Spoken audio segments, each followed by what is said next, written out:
I love to fly up in the sky. Through the clouds I reach so high, climbing up to touch the light. Adventure calls me day and night. The wind, it sings a melody, guiding where I long to be. I'll spread my wings and chase the sun. No limits when the dream's begun. The world below fades out of sight as I soar into the light.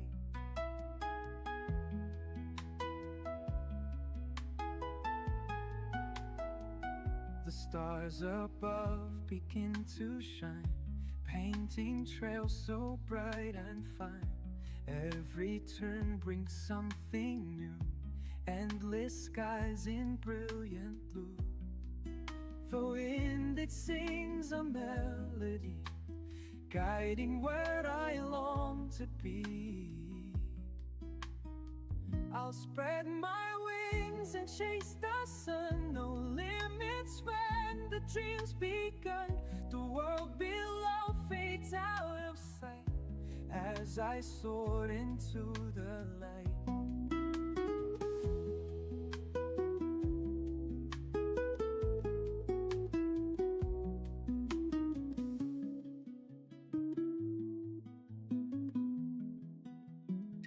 I'll spread my wings and chase the sun. No limits when the drums begun. The world below fades out of sight as I soared into the light.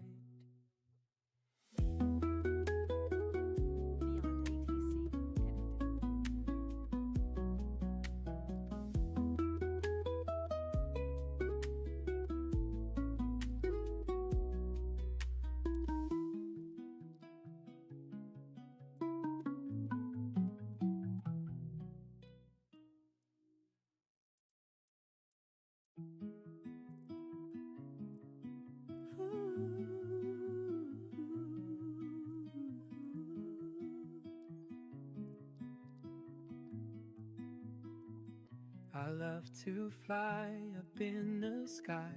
Through the clouds I reach so high, climbing up to touch the light. Adventure calls me day and night. The wind, it sings a melody, guiding where I long to be. I'll spread my wings and chase the sun. No limits when the dream's begun. The world below fades out of sight as I soar into the light.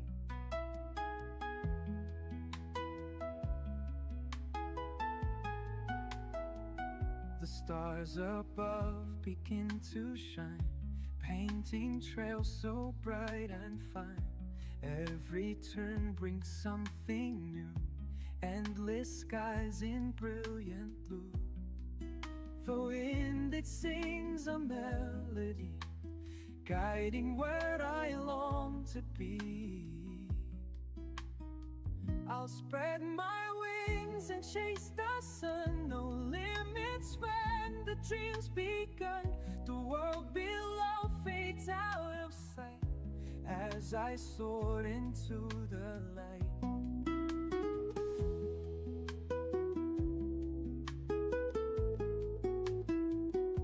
You need to set parking brakes to request ground services. I'll spread my wings and chase the sun.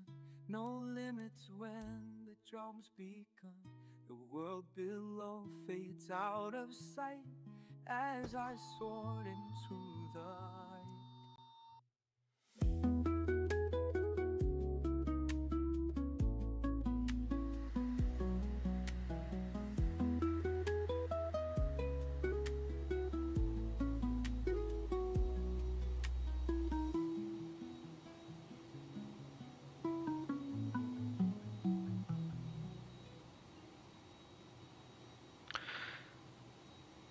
Good afternoon, and well, good morning, depending where you are. We're in Cairo. Oh, sorry, we're in Doha, Qatar. What I meant to say is we're going to Cairo, and we're taking today this very pretty plane, Airbus A321NEO from Egypt Air. This one being the A321NEO from FS Labs, of course. And we're going to begin our inspection by looking into our static ports, looking through our pitot tubes, probes, also our vanes here.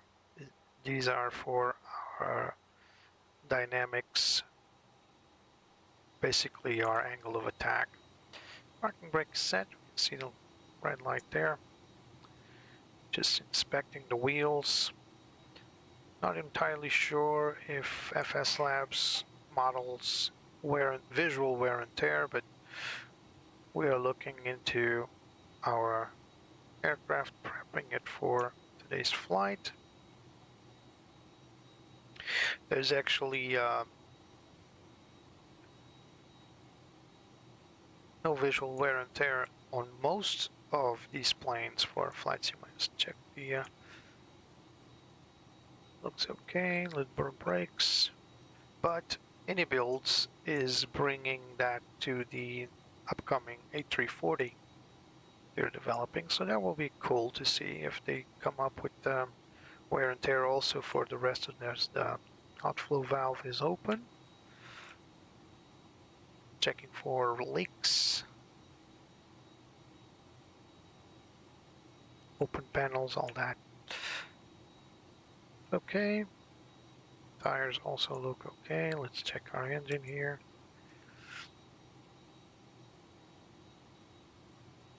So basically we're looking for damaged blades, but again, we're just doing this for the sake of doing it.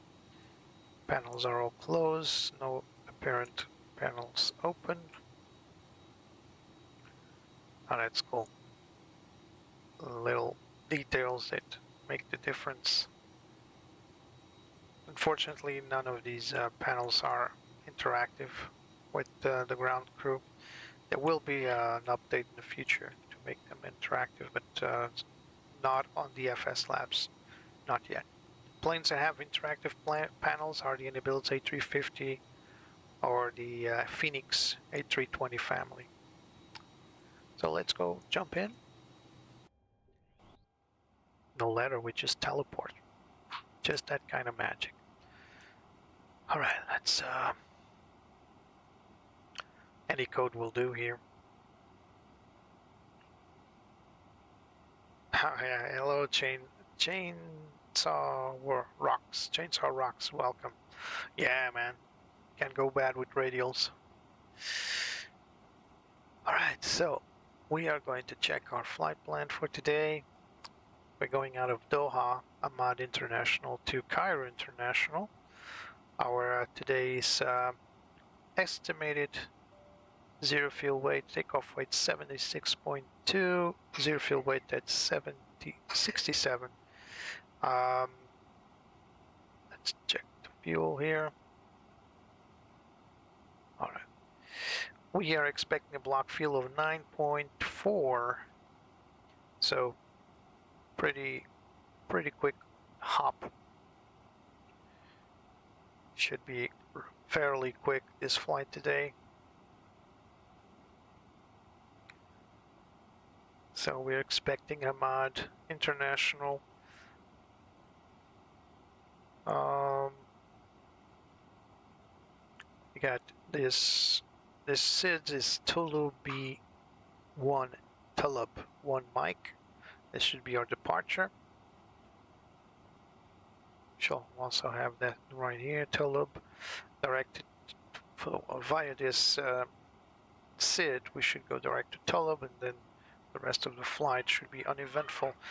We're expecting a departure runway 16 left. We'll be monitoring our ATC in a moment. So let's prep the flight. So you all know the drill. We're already external power, so no need for batteries. We'll just turn on our fuel pumps and turn on our ADIRs. Someone asked me, why would I go this left one, right one, and then middle one? Well, that's because that's the order of the IRS. That's exactly what's stated on the checklists.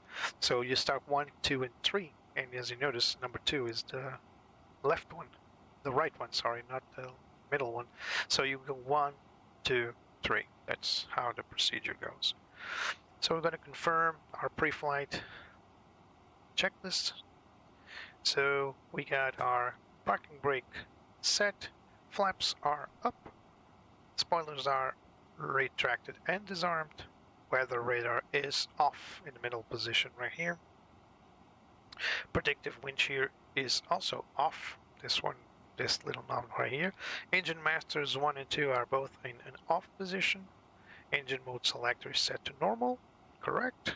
Thrust levers are neutral or idle, as they should. And we got the gear down, of course. There it is. Gear is down. Gear lever at least, because if the gear was up, you would notice when you were doing the outside inspection, right? And the wipers are both off. So 1 and 2. So cockpit pre-flight checklist is complete. So let's now begin with the cockpit preparation. Pad 1 and 2 are already on. External power is already on. ACU brakes pressure. So this little gauge right there, we can see that we got pressure on all three, well, 2 brake systems, and the pressurization right there is correct. Cockpit lights, well, we're not going to mess with that right now. As required, instruments, display brightness, so they all seem okay. All checked. And we got the APU test fire. Now this is something we don't regularly do because I don't usually follow the checklists, but we are going to do that today for the sake of following this new SOP I'm following today. So let's test the APU. So we're going to press this little button here and wait for the warnings. Here they are. We also look down here on our ECAM and see we've got the APU fire on the upper ECAM. And the master warning flashing. We release the button and it all goes back to normal. We need to check the crew supplies on. So in the Airbus logics, everything that is on or automatic is turned off by default. Only when you require them to be override to on, for example, in this ground control, will it blink blue. So the crew supply is on currently. If you want to turn it off, pull up that button, the off symbology will come up. So it is on. So cockpit voice recorder, I don't think this airplane tests this, but let's try it. Apparently it does, but it's just the push of a button. We got ADIRs all 1, 2, and 3 set to nav. External wings, we are going to set up our wing lights. Our nav light is already on number 1, and our logo not available for this plane. So I think this, well, nav and logo, okay. But in my checklists, it's divided. No smoking, portable devices. Let's put these all to on currently at this phase so we don't forget about it. So emergency lights are armed. The no chaser lights are checked as required. Probe and window heat are all on auto. So again, if you don't press these buttons, they are on automatic. Just as you can see here, the word auto. If you want to turn it on, you just press the button and it overrides the system basically. And fuel pumps. Okay, where are? Oh, there we are. So ATC temperatures as required. ECAM page set to electrical. There it is. And we're going to check batteries 1 and 2. So we basically turn off each battery and check if they. Well, it's hard. It's going to be hard to do with this ECAM so low, but let's try. Let's see if we can see. So turn off one battery.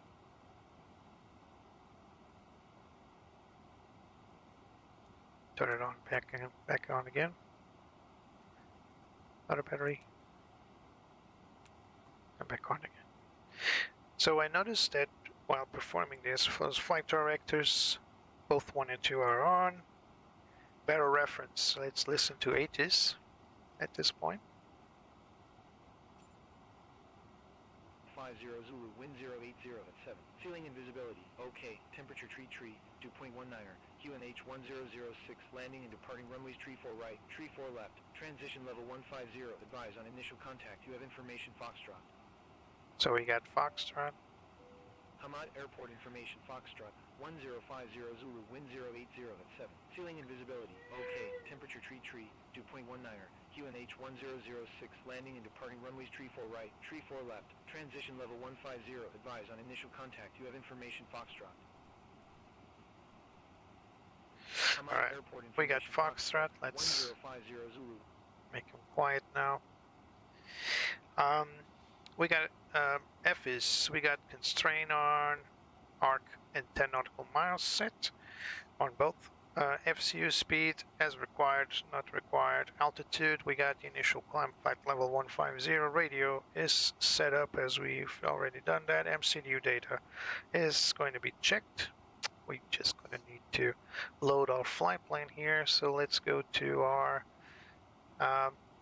CDU, Heitsu, AUC, initiate. So we got MSR, so R is missing here. So it's MSR 22901, that's Egypt Air 22901 flight. And let's request initial data. Hello Andrew, welcome.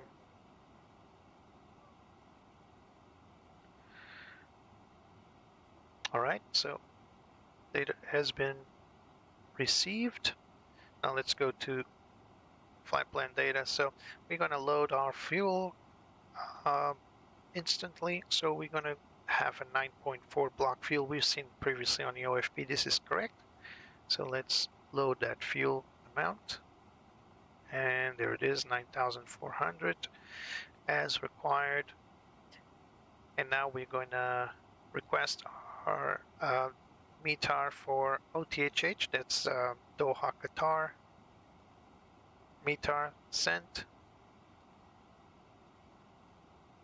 We got, let's see if we got our ATIS also in our messages. We are going to request CPDLC as well. So we are going to go to ATC requirements, requests, I mean. We're going to make our depart request. So again, we are going to go to our OFP, guarantee that we have all the data available. So we are going to go from OTHH to HICA. Flight number is MSR 22901. So let's input that. So MSR 22901. Bingo. And our gate number. Let's see if we got our gate number here. I believe it's, oh, we need to go outside probably. Stand by. So it's gate 224 there. 224. It's also written on the floor if you can't see it. So gate 224. Oops. 224. I need to get me a McDo. And we got Victor, right? All right. So I think it's Victor. If not, it's going to give us a small error. We'll send.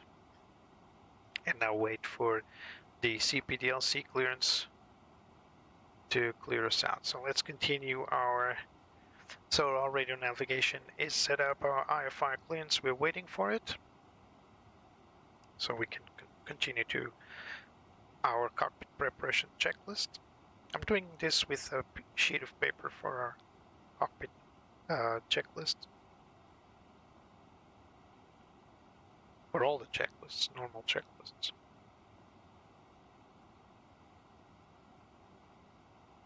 Still waiting. Meanwhile, let's look into the flight plan here. So we got our flight plan already inserted. We're just waiting for the clearance. Meanwhile, let's load our aircraft while we're waiting for all this. Sorry, so flight plan. Let's go to the menu. It's A2, AOC. Oh.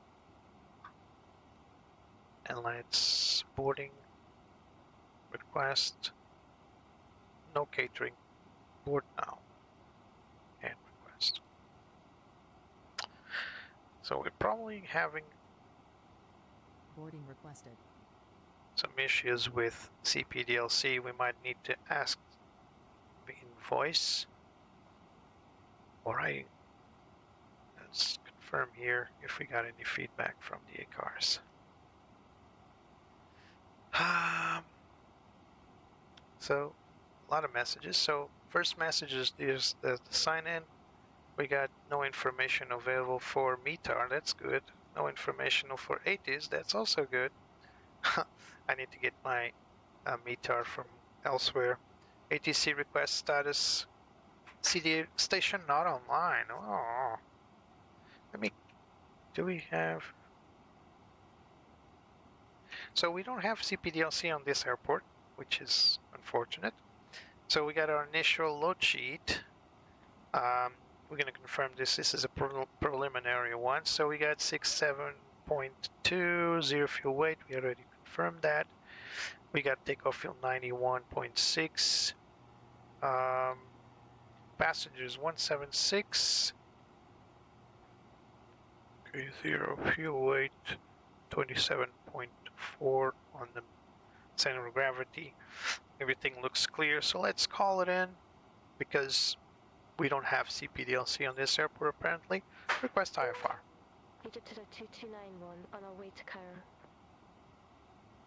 Egypt here 2291, Hamad delivery, expect runway 34 right, Chalub 2 Echo departure. So we got 34 right, Chalub 2 Echo. That's the one we already seen earlier. Egypt here 2291, read that correct. So again, 24 right, when ready for pushback or engine Chalub start. 2 Echo. Ground 120.225. No transition. Egypt 2291. Apparently. Insert. Got it. So we got the voice, no CPDLC today. Probably Beyond ATC doesn't have CPDLC set up for this particular airport. I'm not sure if I have to reconfigure anything. I didn't touch that, so I'm not sure if I have to do anything. Well, anyway, let's carry on. We got our clearance received. Continue our checklist. IRS alignment has been checked and completed. Flight plan has been received and reviewed. FS navigates as required. Takeoff briefing. Well, today we don't have anyone on the right seat, so we will not perform the briefing. And our squawk code will be 5264. So let's set that up. 5264. Set to auto, TARA, and we're good to go. So, cockpit preparation checklist complete. Now we just need to wait for the passengers to load in, and we're going to continue on with prepping our MCDU, our MCDU. So let's go to our flight data for the destination. So we're expecting to land on runway 05 right, and apparently this is going to be a vector, radar vectoring to it. So CVO DCT, that's direct to, so probably radar vectors. So again, it's 05 right, and as you can see, there are no stars for Cairo, so that's probably a standard procedure to make it so let's go to CVO. It's a standard procedure to receive radar vectors.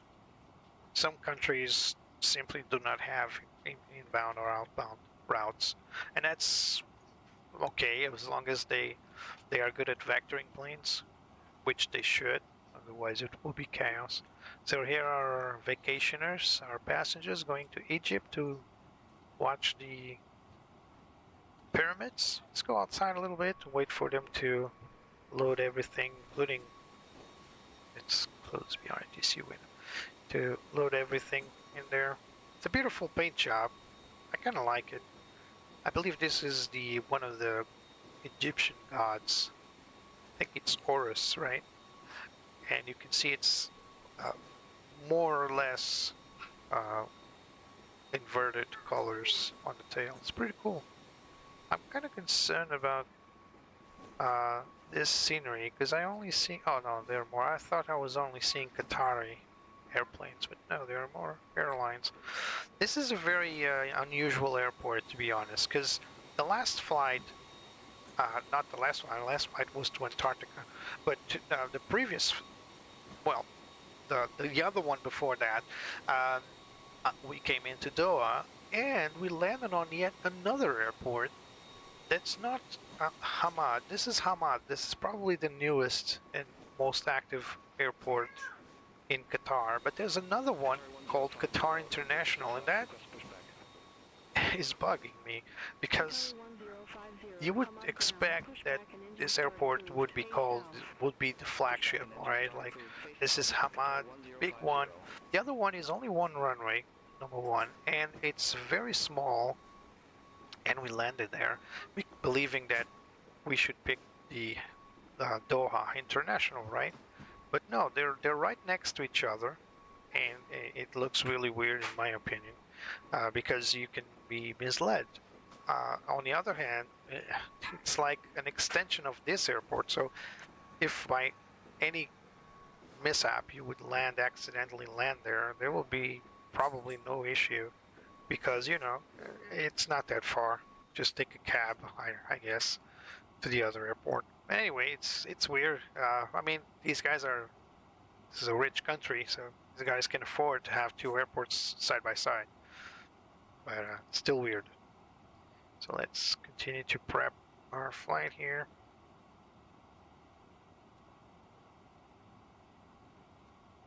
So the PA is too loud. Let's reduce this a little bit so we can have. So let's prep these lines. There it is. Can be a little loud sometimes. Still waiting for passenger loading. Shouldn't take that long. Meanwhile, let's go to performance. Let's set up our performance here. So take off. So we're going to go with flex temperature, optimal configuration, we need air conditioning. And we are taking forgot which one is it. 3-4 right.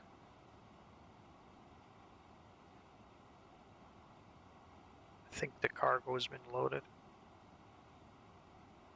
Calculate. Alright, we got V1 167, VR 167, V2 168, so pretty tight airspeeds.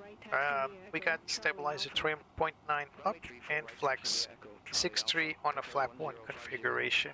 Our takeoff weight is 76.2. So let's go into our performance. Uplink to takeoff data. There it is. So everything confirmed. Just going to go through these phases. We'll update this during the flight. Alrighty. So I've noticed that we had a status indication here, but there's nothing here anymore. I'm gonna check the mail deck log. We previously made the flight on the, yeah, there it is. I made a flight earlier on this plane to test it out. Bom dia, Jose. Welcome. And there was this defect here. So this is a level 1 defect. So we are having an inoperable auto brake because wheel number 4, so the rightmost wheel on the main landing gear, is inoperable. So due to a fracture free. So this is why we don't have auto brake. So if you look here to our auto brake system, this thing is inoperable. Although we need to press it to activate it. You see that you will see, because now the plane will probably not activate this, but it will be inoperable. Now it's missing a little sticker here, I would say. This will bring us some issues upon landing, especially if we're expecting to use auto brake. We will be using brakes manually, and this could generate some extra unwanted heat. And this plane does not have a brake fan, so every plane's different. This one doesn't have a brake fan, and yeah, we're gonna have some trouble braking this plane upon arrival, or if we require to max brake out of the rejected takeoff, it's gonna heat up pretty well. But anyway, it is what it is. At least we know that this is going on. So auto brakes are inoperable. So remember that when we reach our destination, it's going to be a little trouble. All right, our passengers are loaded in, so let's start our APU and go on with continuing prepping our plane. 1, 2, 3, and press start. We can turn off the ground control, no longer required. Hello. Oh, apparently it doesn't turn off. All right. No big deal. It will turn off once we're flip. Oh, sorry, flip. Sorry about that. I just read the title and thought about airport wings. I'm so sorry. How are you, Flip? How are you today? Como estás hoje, Flip? Alright, flap is open. We are starting our APU. So we're already going for the pre-start checklists. É verdade, faz por isso. 220 não. 220? A sério? Nem reparei. Olha, obrigado. 220 subscribers. I'm overwhelmed. I really didn't know I had that many APUs available. Thank you so much for subscribing, guys. We can turn off our external power. Again, this spot should unlit, but it's not. So let's carry on. No big deal. So APU master is on, APU start is set, McDo weights are inserted. Not yet. Let's go through initiation. Wind request. It's going to take a moment to request our winds aloft. And now we're going to initiate our weights. So we're going to our mass and balance page. We can also go through our ACARs and confirm, but here we go. So 3 passengers didn't show up, 173 passengers. We got 2.8 cargo out of the 2.7 that we were expecting. So we got zero fuel weight 67.0. So 67.0 slash, and now our zero fuel weight is 26.8. A little below what we were expecting. And now we have a block fuel of 9.4. That's exactly what we require.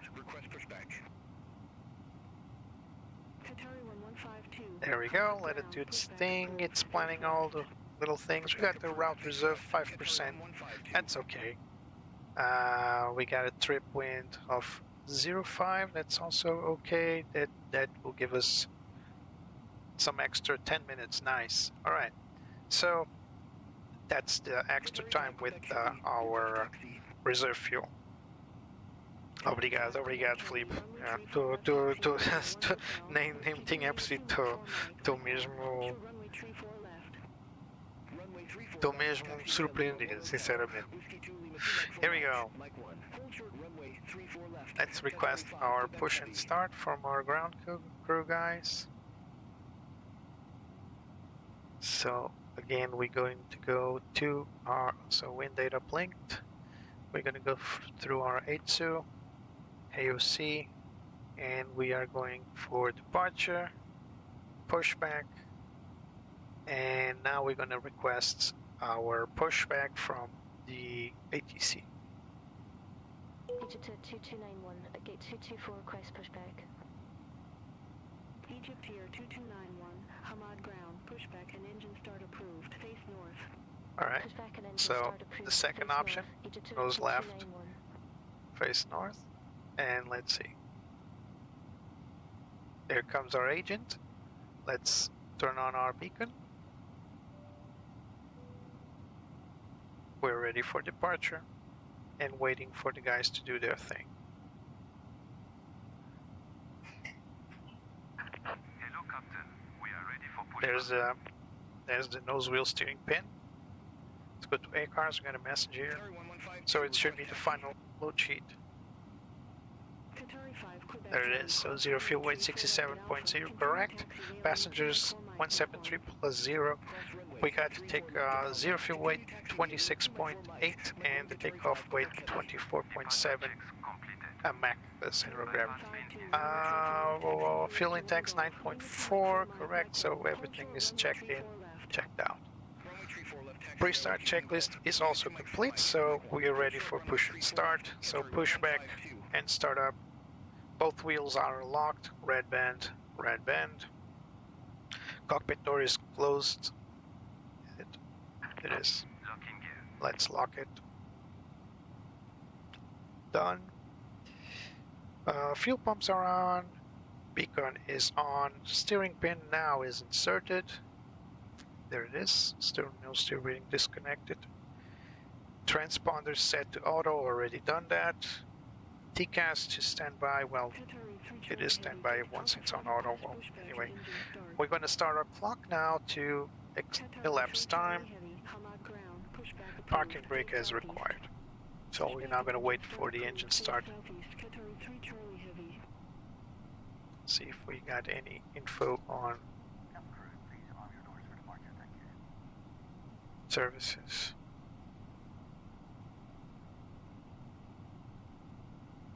Continue pushback. Qatari 5 Quebec Heavy, contact Hamad Tower 118.525. Over to Tower Again? 118.525, Qatari 5 Quebec Heavy.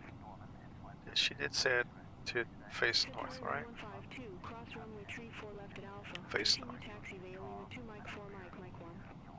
Cross runway 34 left at Alpha. Continue taxi via Lima 2 Mike 4 Parking Mike. brake released. Qatari 1152. Commencing push. Qatari 965 Heavy, All gate Alpha engines 1 clear. taxi via Alpha 5 Alpha, Alpha 6 runway. Starting number 1. Lima Tree Whiskey, Whiskey 2 Whiskey Lima, Whiskey 1. 8 Alpha 1 taxi via Alpha 5 Alpha. So we're pushing back. Kilo, Lima Tree Whiskey 2 Whiskey, Whiskey 2 Whiskey Lima, Whiskey 1 Qatari 965 Heavy. A safety card is in your seat pocket. Just for your viewing pleasure. Engine start and push. See the wing walkers there.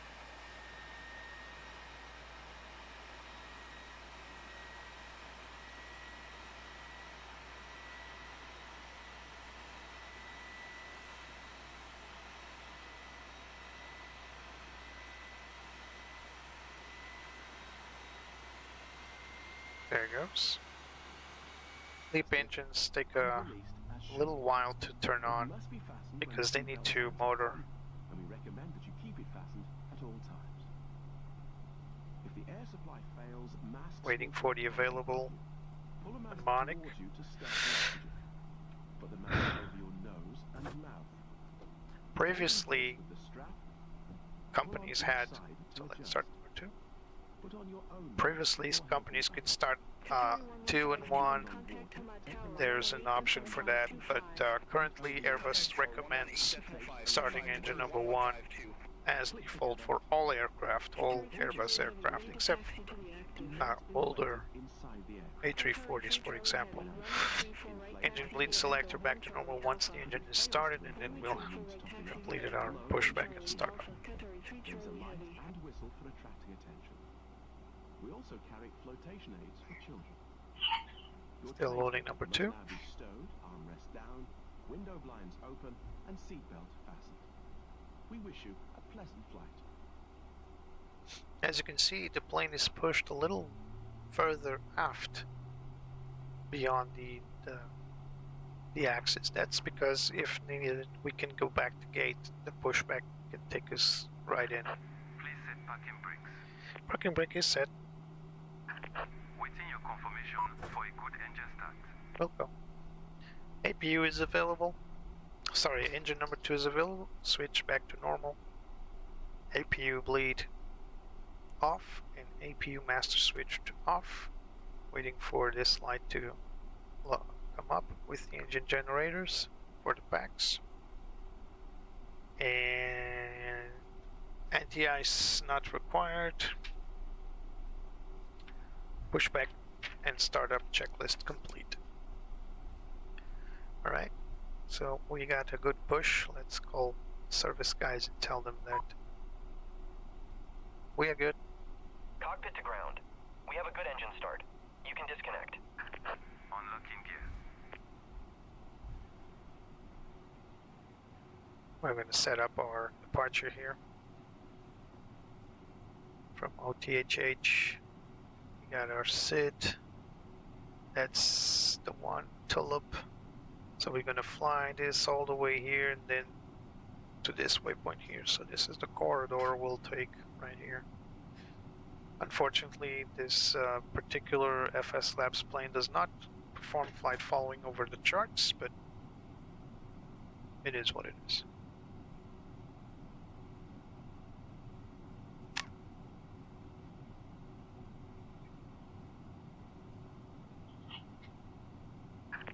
Tow truck disconnected.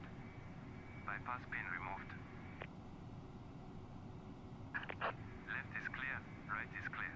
Alright, let's call it in. Request taxi. Egypt to the 2291. Request taxi to the active. Egypt to your 2291. Runway 34 right taxi via Juliet Sierra Charlie Alpha. Runway 34 right taxi via Juliet Sierra Charlie Alpha. Alpha. Egypt to 2291. So we're probably going to make a left turn here. Zoom in. Barely see it, but I honestly believe we need to turn over there. Alright, we got our pin on the guy's hand. So we are good to go. Let's turn on the taxi lights and let's go. Our parking brake is off. Let's move it.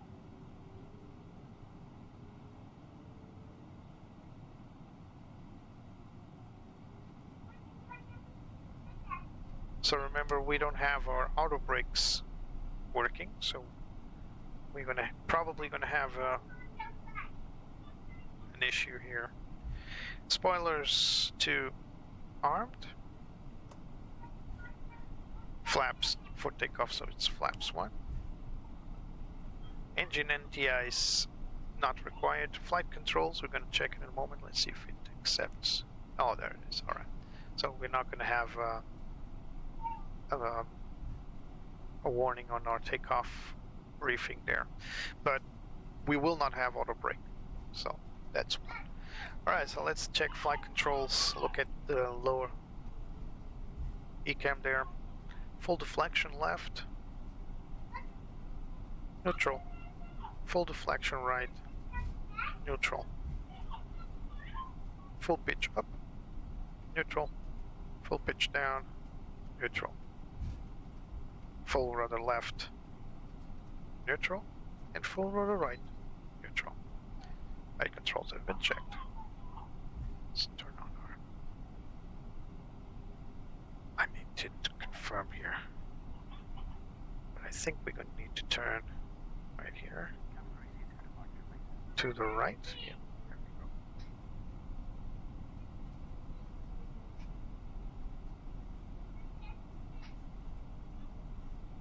Alrighty. Now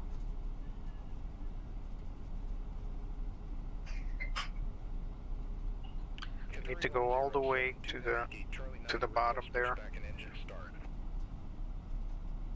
Qatar 1072 Heavy, Hamad ground. Pushback and engine start approved. Face southeast. Pushback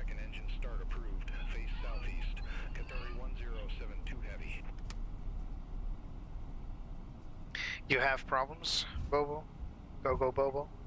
What kind of problems? Maybe I can help. There is a menu on the GSX installer that you need to go into and check. You need to make a little check marks on the planes you have, otherwise the passengers won't show up. That may be the problem.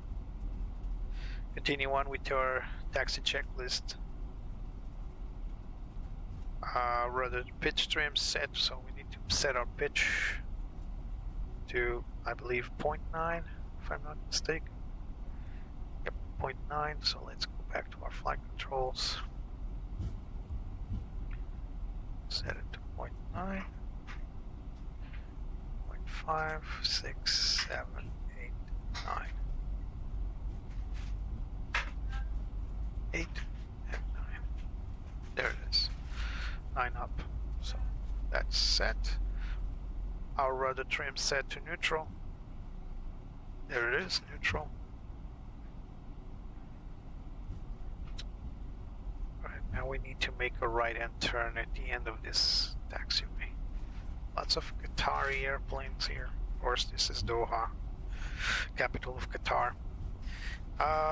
Steering pin has been removed, so this is the Ford taxi checklist. I need to pay attention to the titles of these checklists. Taxi checklist is on, so taxi light is on. Runway turn-off lights, I believe. No, they were off, so now they're on. Strobes are set to auto. Parking brake is off, and takeoff config we'll be checking in a moment.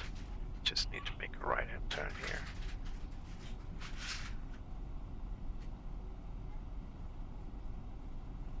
Qatari 1072 Heavy, request taxi. Here we go. Qatari 1072 Heavy, runway 34 left taxi via Whiskey Now we need to go again all the way to the end of this taxiway. That could be a problem, but depending on the aircraft, go Bobo. So basically, every flight is set up by Simbrief with the amount of cargo and passengers. If you don't use Simbrief, that could be a problem. But I believe that if you set up on your FMC or on your electronic flight bag the number of passengers, I believe GSX will synchronize that information. Not sure. But if you check the menu on GSX and all planes have a little tick mark, then you should be fine. As for how to load the exact number of passengers, I honestly don't remember. I used to fly without Simbrief.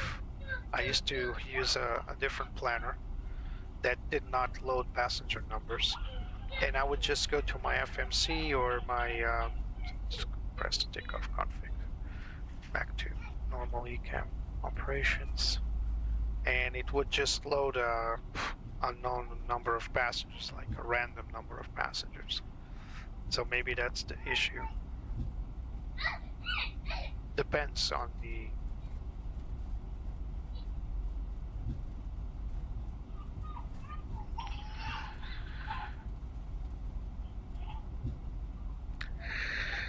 So taxi checklists have been completed. Let's go for the before takeoff checklist. Cabin crew, we need to notify us we reach up there. Oh, it's okay. We're going.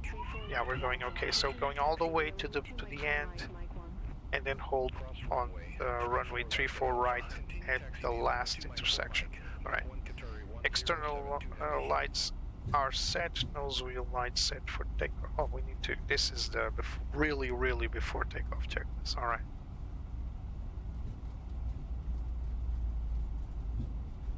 Navigraph is optional.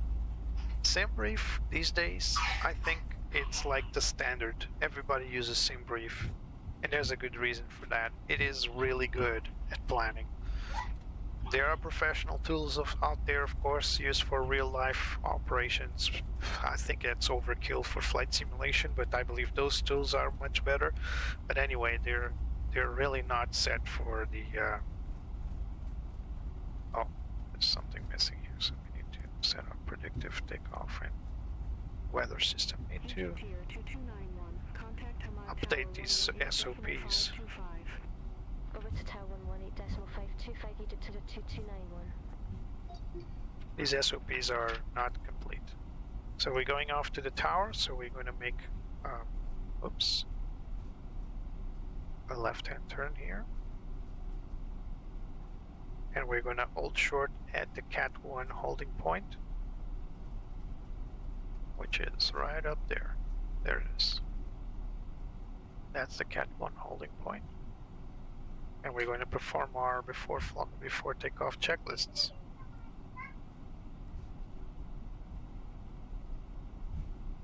Right here.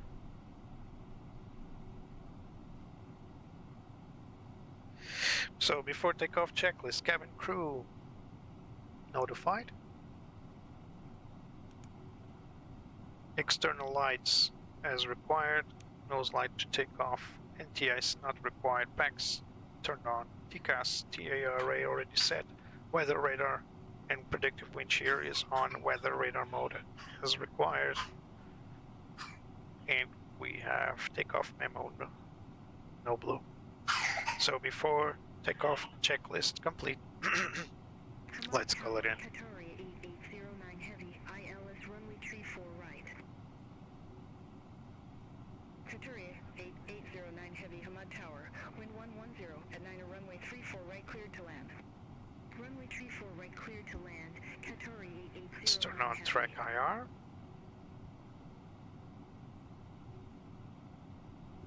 There it is, track IR, let's line it up. Line up, crawl. I need to tune this axis, it's really unnecessary. Alright, it's a best departure. I'm gonna call it in, just for the sake of it.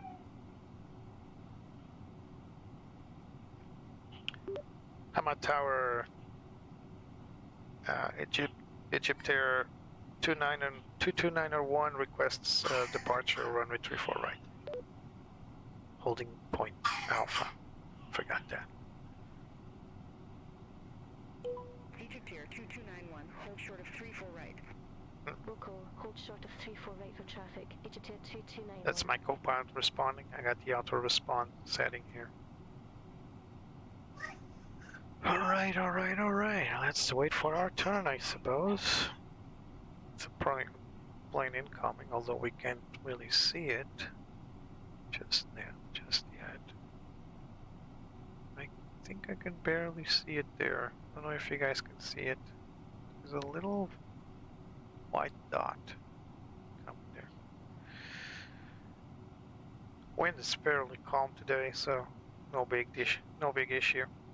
I did make like a test flight earlier in Cairo, and it was fairly bad weather there, so we'll see. Cloudy at least.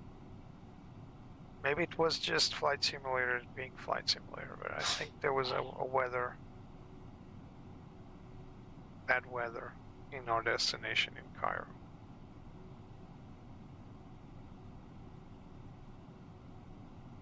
So let's just circle around, see if we miss anything. Remember, we don't have auto brake. I'm not sure if this this is a level 1. I'm not sure if this defect is a no-fly defect. I would need to check the MEL lists. And honestly, in my opinion, it's not like affecting the flight. We have -1 brake, so an auto brake will not function, but that doesn't mean we can't hold the plane in the runway. So I don't think this is a no-fly condition, but we'll see. So here comes the 777 from Qatar Airways. This is a 200 LR. You can tell by the wingtips. Nice. Qatari Who? 8809 heavy, exit left Alpha 4. Exit left at Alpha 4 Qatari 8809 Should be good to line up. Egypt here 2291, runway 34 right, line up and wait. Here we go. 34 right, line up and wait. 2291. Once more, call our flight attendants. Auto parking brakes off.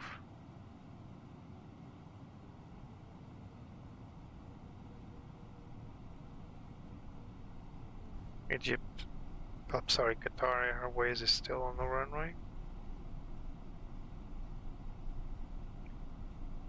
No aircraft, one on the runway. Lineup checklist. Runway 34 right. Egypt here, 2291 Hamad Tower. Wind 110 at 9 runway 34 right, cleared for takeoff. Traffic 1 mile final, no delay. No delay. Runway 34 right, cleared for takeoff. No delay. Egypt here, 2291. Here we go. Let's go, no delay. Take off. Chrono on.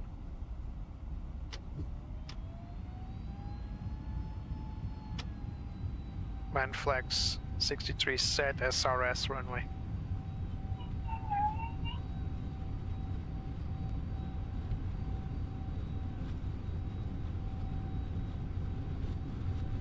$120. $140.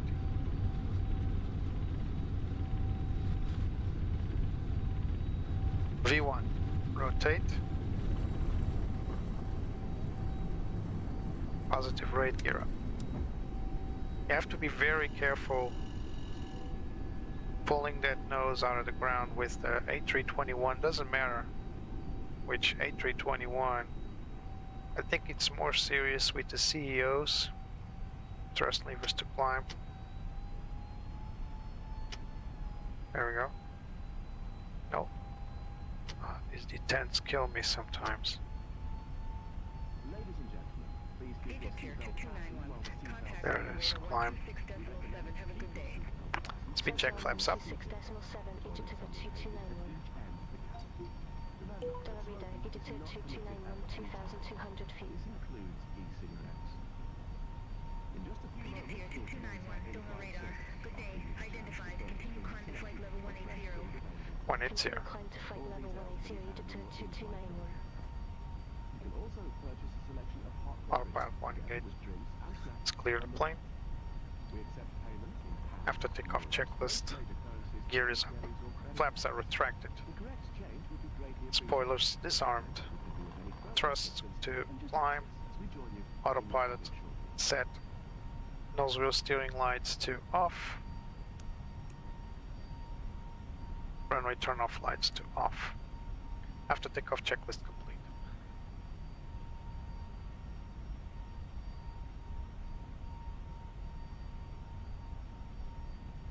We're leaving the landing lights on up until the flight level 100 or Saudi to 554. Doha radar. Expect Detog 4 Charlie. Runway 30 left. Expect Detog 4 Charlie, runway 30 left. world famous 554. islands conquered to the sea. Not as prominent as in Dubai, but they are available in Qatar as well for the rich and famous.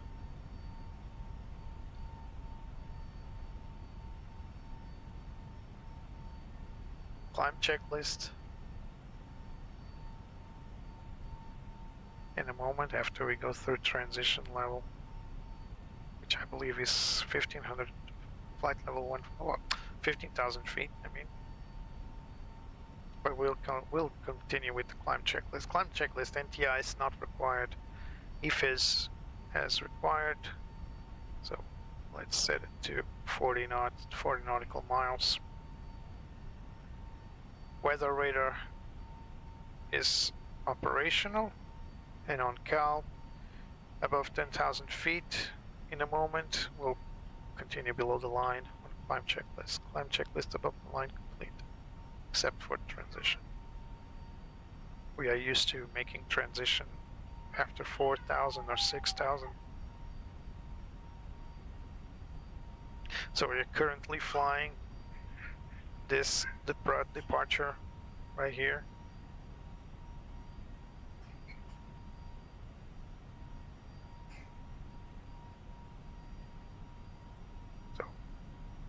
turning into Dembo. It's not really to scale. Should be probably not the right one. It's one echo, right? To look to echo. I believe it's this one right here. My bad. Still, we're flying directly to Dembo. There it is, Dembo. And then left-hand turn to Debil, Olag, Betom, Toulouse, and we'll leave Qatari airspace. It's a nice scenic tour, although I have to say, with all due respect, this is all desert here. Whoop. Something. That was weird. Weird hiccup. Passing 10,000 feet, landing lights off, continuing with our climb checklist. Wing lights to off during the day, of course. Seatbelt signs, we'll just turn off the seatbelt sign for now, leave the other one, which is for no smoking, to on. Checklist complete, except for the transition altitude to Barrow. There it is, transition. Oh, come on, pull out. There it is. Now the climb checklist is complete.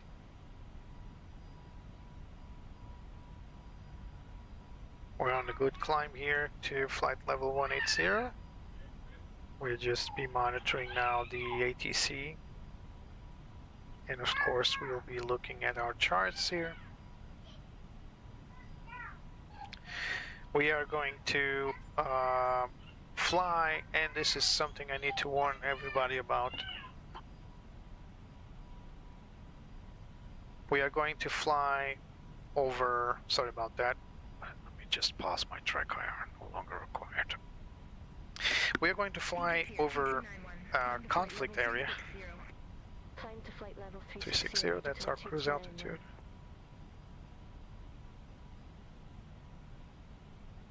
We are going to fly over a conflict area. Not exactly the conflict area itself, but we are going to fly near Israel. And we all know there's a conflict going on over Israel. And so we might encounter some radar jamming / spoofing mid-flight. So that's going to be a challenge. I'm going to try to explain to you what's going on if that happens. So it's always a challenge to fly over these war zones these days because planes rely so much on GPS. If there's a disruption to GPS for navigation purposes, then you're going to revert back to what's called INS, so inertial navigation, and that's prone to some errors because, you know, GPS is so precise. The backup systems are not as good, not as accurate. And so whenever there's a jamming interference or spoofing interference for the GPS, your flight data becomes unreliable. And you need to resort to other conditions to make it happen, to continue flying. I mean, the plane won't fall from the skies, but it makes things a little difficult, especially in modernized planes where the old school gauges are no longer available. You need to look into your navigation data suspiciously and fly the plane almost, I wouldn't say manually, but sometimes autopilot reverts to manual if it really cannot continue flying. But yeah, we'll take a look at it. And I'll explain to you the differences between jamming and spoofing once you get there, if we get there. Contact UAE rate 124.85. Consider on 124.85 Saudi, at 554. So guys, this is the FSLabs A321NEO. In my humble opinion, one of the best add-ons in the market. I gave away one of these planes in the last video. I was promoting FSLabs A321NEO for some time to give away one key that FS Labs kindly gave to me to offer you guys. So I purchased this plane I'm flying, but they decided, hey, take a key and give it away to your viewers. They were kind enough to do so. And one lucky winner, AMC Richards, actually a friend of the channel, he came around and he won. And now I've reached him, and he told me that he's already installed it and it's in the learning process. So, Richard, if you listen to this, if you watch this, welcome to the skies with that fine plane. This is a very cool plane. As you saw earlier, we got the MEL system. So some systems will fail. It's not exactly a failure. It's like operational wear and tear. And it's pretty cool to observe that. Whenever there's a failure, there should be like an in-op sticker. Apparently that didn't work here with the auto brake. My auto brake is inoperable, as you saw earlier.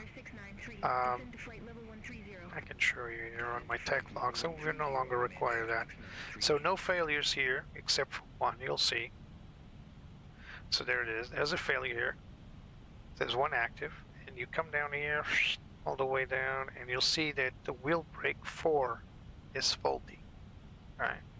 And that's the problem with our MEL. So we're coming back here to our tech log, and you'll see that the auto brake is inoperable. So wheel number 4, only that brake disc is not operational. There's a fractured fitting, brake deactivated, so the brake itself is deactivated by the ground crew in order to avoid further damage. It's not been removed though. There's a Cat C MEL dispatch, but it's been cleared. Again, depending on the airline, some airlines have different levels of missing equipment lists. So this is a level 1. So this is a serious one. It affects one of the aircraft systems. Level 2s, they include like stuff like one of the doors is not closing properly, stuff like that. And if that ever happens, then the MEL will come to a level 2 here list. It's not important. There's this little key here, this little symbol here that you can press, and this will repair the defect. But come on, we like to fly with little quirks. We can repair it immediately, and if I press that and confirm, then the system will come back to operation. But it's preferable that we fly with this level of degradation to make it realistic. And this aircraft may even have like a long list of faults. As you can see, there's no flights in it. I just set it up previously. And this is pretty cool because you can see the list, the history of failures on this aircraft. And this is pretty cool. So again, currently there's a one defect that forbids us to use auto brake. It wasn't a problem during takeoff because we took off uneventfully, but at our destination we'll certainly require to use manual brakes, and that will make our landing a little bit longer. We can actually calculate that, by the way. So we're going to land with full reverse. We need to, and I don't know. There's a huge difference in runway length. This airplane right here, this calculator doesn't allow us to choose the auto brake level because it calculates it itself.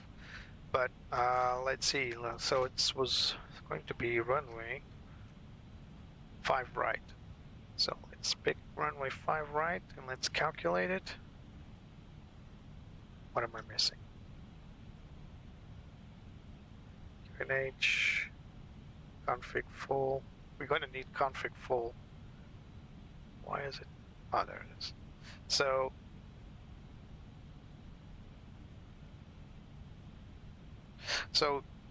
manual braking, if we do need to make manual braking, we're going to need 1,300 feet. So that means that the manual braking is harder than even the medium brake or the high brake. So it's like full-on pressure to the brake. So we need to be careful with that. So we will get a brake overheat. And again, this plane does not have a brake fan. So it's going to be an issue if I ever needed to take off again, fly again. So what I'm going to do is I'm going to land with full flaps. Usually I land with config 3 as required by Airbus, but we're going to land with full flaps. There's a whole set of procedures in the QRH. I do have the QRH for the 321, but unfortunately not at hand, so I can't really tell you exactly what needed to be done, but the QRH will tell you if the auto brake system is inoperable, what requirements do you need to land the plane correctly and safely. So there's our top of climb right there.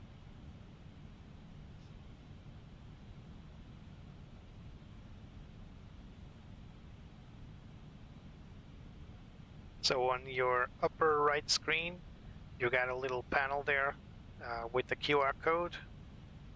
If you want to help the channel, you have that QR code with my Buy Me a Coffee page. Any donations are welcome. They will be used to acquire further add-ons. Guys, I have 3 planes incoming to my hangar. One has already arrived. I'm training in it, so I can bring you a better video in the future. There are 2 more incoming. I can't tell you exactly which are which because I want to make it a surprise. One you can already guess if you look at my if you take a good look at my blog and on YouTube, you can see one of them.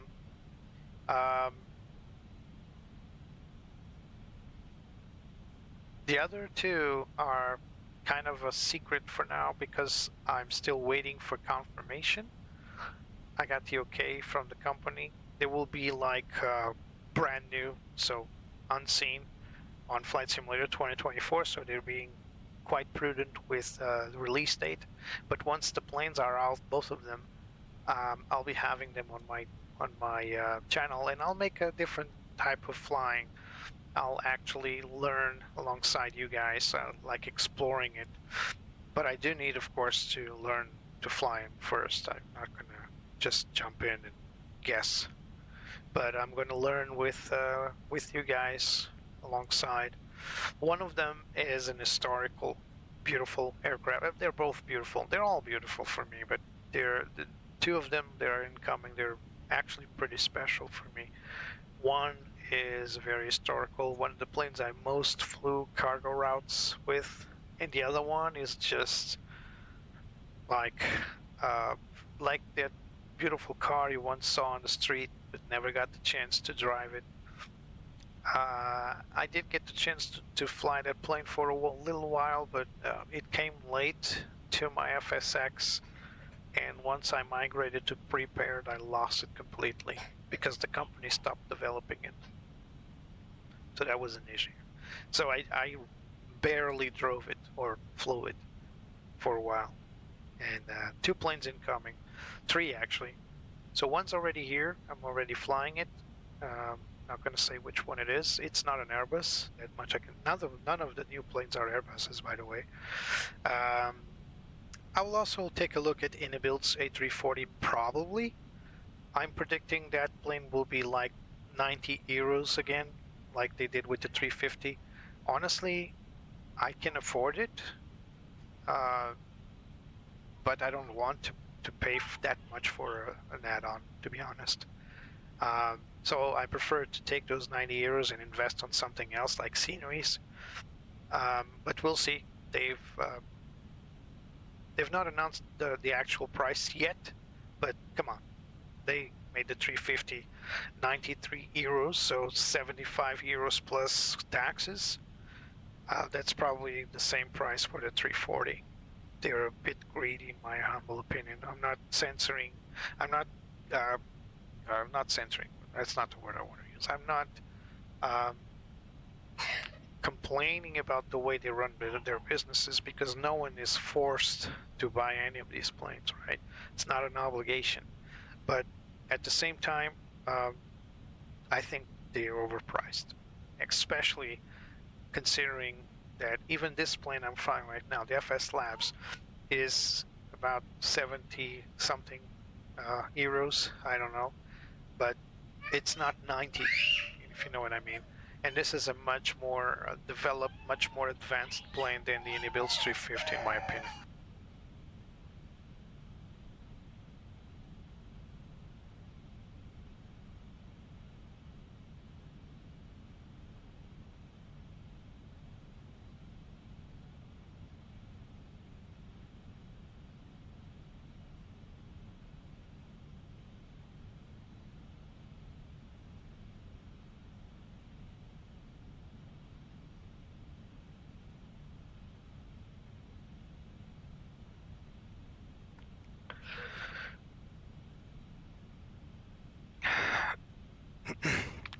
So, coming up on the top of climb,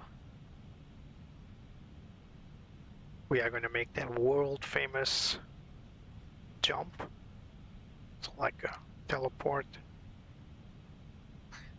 to another waypoint up ahead, so we can reduce our flight time for your pleasure. I just need to confirm where exactly I can go. So let's go into our map and check out what we got. Doha radar, Arabia 131, good afternoon, 1,400 feet. Oh, need to reset. 131, Doha radar, identified, continue climb to flight level 210. Our Continue climb to flight level EFB. 210, Arabia 131. It's a long term, it's a long going issue. Need to import our flight plan first. There it is. Come back to our map. So yeah, so this flight will actually avoid the problematic area right here. This is the problematic area. So anything overflying this area will have GPS issues, but it's actually avoiding that area almost completely. We might still have some issues over this selected area here. So my option, I think, is to fly directly to Sisik, so teleport us to Sisik.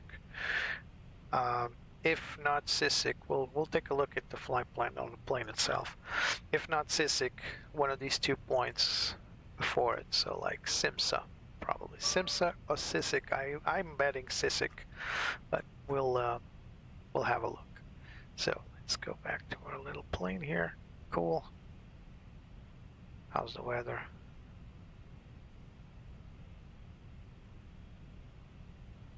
We're currently still flying. This is, I think it's United Emirates, Arab Emirates here. So it's like Saudi Arabia. Yeah, it's Saudi Arabia here.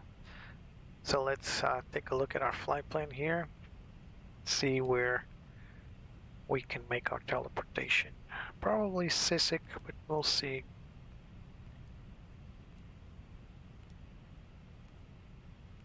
Lozel, Nalpi, Nabi. Oops. Simba, nice name. So our top of descent is after Simsa, not Simba. Simsa, so where is Simsa? So, Qatar 4 Victor Heavy, we are showing a slight discrepancy in your altitude. Please confirm altitude. Qatar 4 Victor Heavy, confirming flight level 180. Copy that. Qatar 4 Victor Heavy, thanks for the clarification. so our top of descent is somewhere over here. So we can easily teleport to Simsa. No big issue. Nice. So let's stabilize here at flight level 360 and let's teleport to Simsa.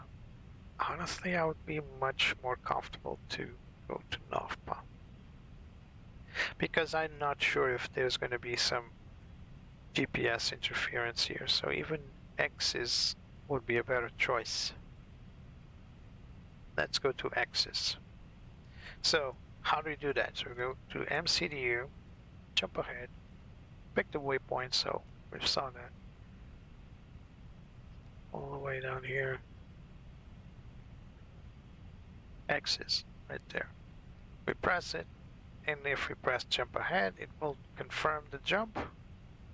We're going to need a few moments to stabilize. It's actually telling us that we'll be teleporting to this waypoint at current altitude, flight level 360. Our speed will be 0.76 Mach. Our fuel on board will be 4.1, and our time will be 1340. So it's now 12:07. So let's just confirm and let's go. And now we're going to require the autopilot to stabilize. So the aircraft was frozen. Alright, so autopilot. Autopilot disconnected. That's perfectly alright. We need to realign. Flight level 359er. If you'd like to see any products, have any questions, or would like to make Alright, now I'm going to re-engage autopilot. Should be alright.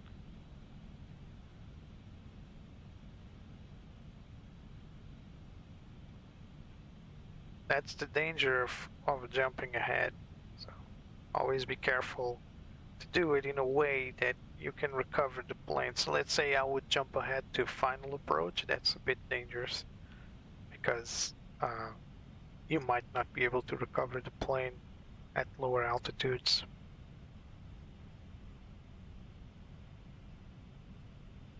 Alright, seems like we are stabilized now at flight level 360. We are already at Jeddah Center, or Jeddah. So if we look far ahead, let's confirm where I am right now. Yeah, precisely. So that's the Red Sea, probably. No? Yeah, that's the Red Sea right overhead. And then there's the other side, or maybe this is the Red Sea. Sorry, my geography isn't the best. As you saw, we made quite a big jump, jumping ahead. Beautiful feature on the FS Labs A321 NEO and products, basically. I wish every plane had it. So let's go to our weather data. So earlier you saw that I wasn't able to load the weather, wasn't available for some reason. So we're going to go through our EFB and request weather for Cairo. So this is all. There it is, Cairo. So it's modified VFR. So there is some clouds there. So it's modified VFR. We got latest METAR sets. Winds at 340 at 9. More or less KVOC. 10 nautical miles minimum. So it's got broken 2,500. Temperature 30. QNH 1015. No significant change. So yeah. Let's see if there are any NOTAMs available. Paragliding activity. This was for today. This one, unnamed aircraft will take place. AC aircraft will take place. Radius 10,000 center. Accuracy center affected. So this was October 4th. Laser beam. Oh. GPS jamming. Alright, this is what we wanted. So, concerning GPS jamming extended, there's no ending to this NOTAM, so it's still active. So we are going to get some jamming activity. So what is jamming? And what are the dangers? So there are 2 types of GPS interference that you can get flying over military or war zones, military centers or war zones. One is GPS jamming, which is the one we're expecting in Cairo or near Cairo. The other one is GPS spoofing. There are two different things of the same category, so they're both interferences. GPS jamming is just jamming. It's just making GPS unavailable. So that means that once you get jammed, you lose GPS satellite data. All right. So that really is a concern because you need to revert to your aircraft's own INS system, which has a tendency to precess without GPS updating.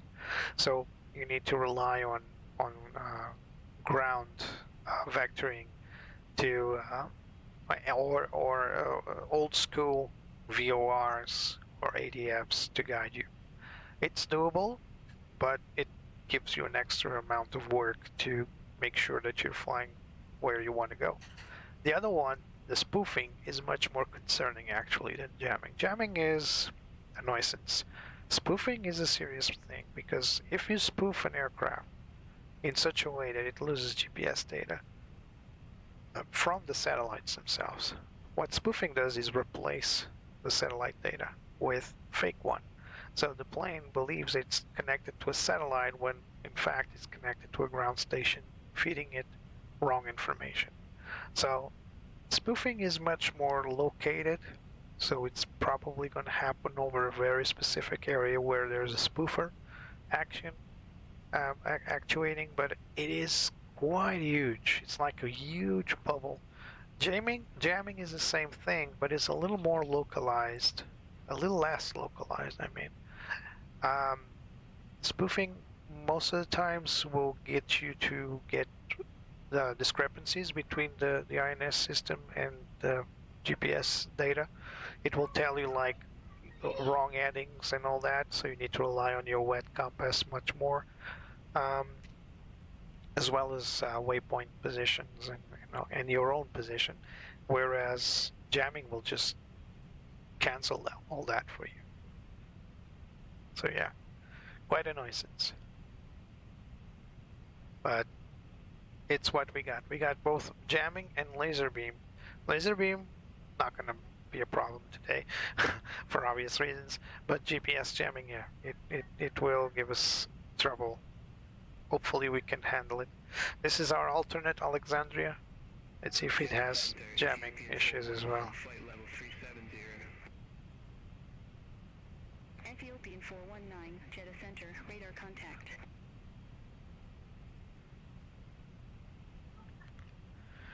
Alright, so we're coming up on our destination in a few moments.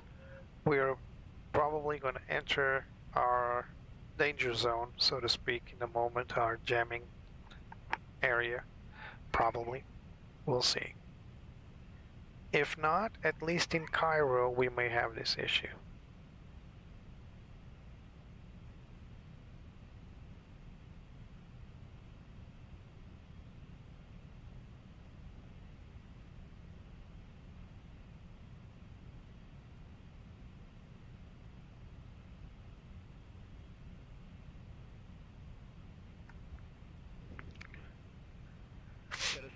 Sky Dubai 1636, flight level 370. Sky Dubai. I was almost picking that airline, but they don't fly to Egypt, unfortunately. I wanted to fly Sky Dubai. It has a very cool livery. But come on, this livery is great. Look at this. I love it. We're actually going to be handed over to another center. So Egypt Air looks really smart. Oh, there's a little Z fighting there with the little letter R. So this is a beautiful livery. I believe this is Horus, the Egyptian god. Not sure. And then it's like reversed. Yeah, it's really cool. Little eye. If I was to pick company decoration for the planes. I'll probably pick the pyramids, but this is also cool. You need to like promote your country's best things, right? Oh, this is rough. This paint job is very rough here. Very, very rough. Not well done. This is a default paint, not the default, but one by the FS Labs team, and that Zorro mask looks very rough. Doesn't look realistic at all. That pointy thing here, and it's all crooked there. Nice contrailing or chemtrails, depending on which side of the conspiracy wheel you are. So I believe this is the Red Sea.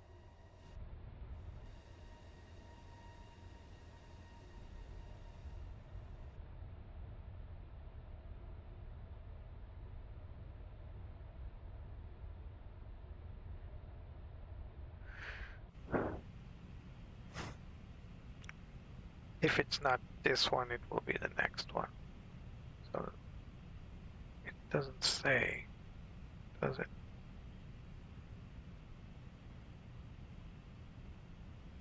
Maybe in the other map type. So this side is Jordania. Jordan. I'm gonna get me my atlas here.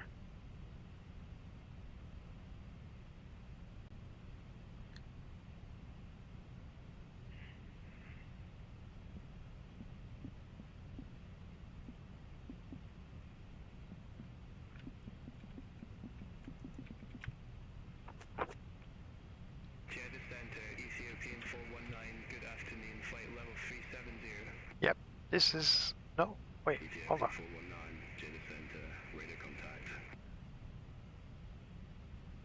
This is not the Red Sea. The Red Sea is on the other side. So, up ahead, so the Red Sea is south of where we are right now. This is called the, can't really see it. This is the Gulf of Aqaba. And the other one is, of course, the Suez. So the Red Sea is south of where we are right now. My bad.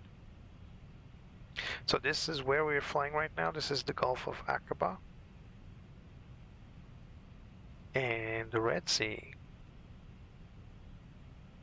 is right here. So, yeah, this is the Red Sea and the Gulf of Aqaba, and this is, of course, the world-famous Gulf of Suez, which we'll be flying in a moment after we pass Saudi Arabia.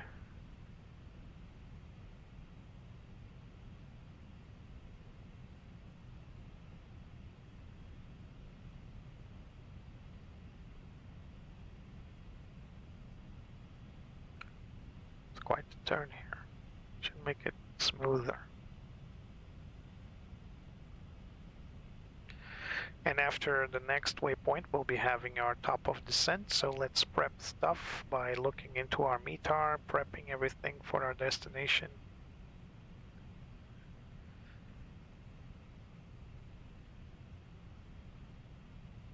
Next phase. Let's go back to our electronic flight bag. So back to Cairo.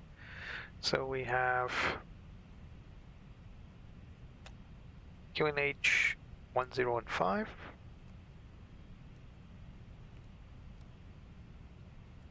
We got our temperature down there, pretty hot, 30 degrees. Our wind is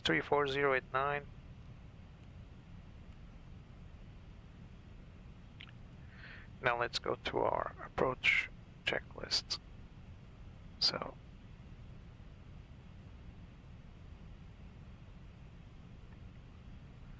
we are expecting runway 05 right, not the checklist, the chart. 05 right. It's weird to see an airport without SIDs. There is no SID, only this departure here. So let's go runway 05 right, sorry. So 05. Oh, this is not the right one. It's ECA, not EXA. So approach 05 right. If this is the runway will be given, of course. There it is. So we got our standard 3 degrees ILS approach. We need to stabilize at 2,700 feet. And then our approach course will be 044. So 044, 2,700 feet. And our decision altitude will be, so with an RVR, it's decision height, whoa, it's very low radar altimeter altitudes. So we are in a category C aircraft. We are requiring, this is an Airbus, some Airbuses can go to category D, Airbus A321s. So we can either pick C or D depending on the weights, but this one is a category C. So we are going to pick decision height at 560. Bingo. And we're going to go for config full, already set. Our GPS primary, because we made that jump ahead earlier. So now, as we approach Cairo, we need to pay attention to our headings and to our all the GPS data. Actually, we can actually the airplane itself will advise you if it encounters disagree between the INS system and the GPS, and will tell you. So yeah, pretty standard approach. At 10 nautical miles, we're gonna fly in. Of course, we'll be given radar vectors because there's no approach to Cairo apparently, but we'll keep this chart here for now. So what we're expecting is now ATC to tell us to expect radar vectors to runway 34 right. If not, we'll update our flight data. We do have a transition near the airport, I'll show you. So let's reduce here. So as we go near our airport, as you can see here, there's the transition right there. We just need to reduce the range.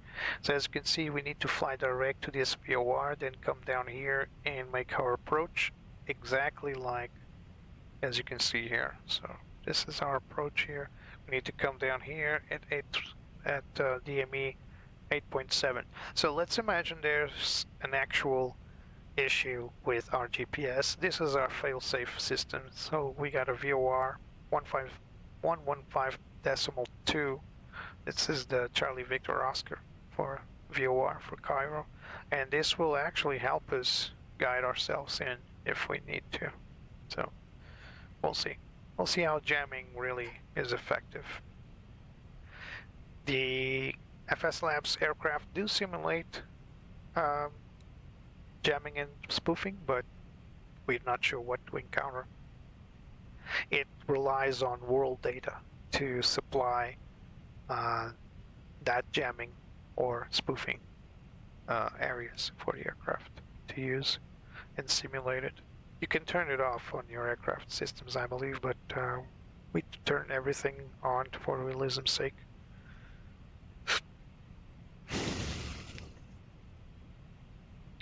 So we can perform our descent checklist above the line in a moment once we get our descent clearance.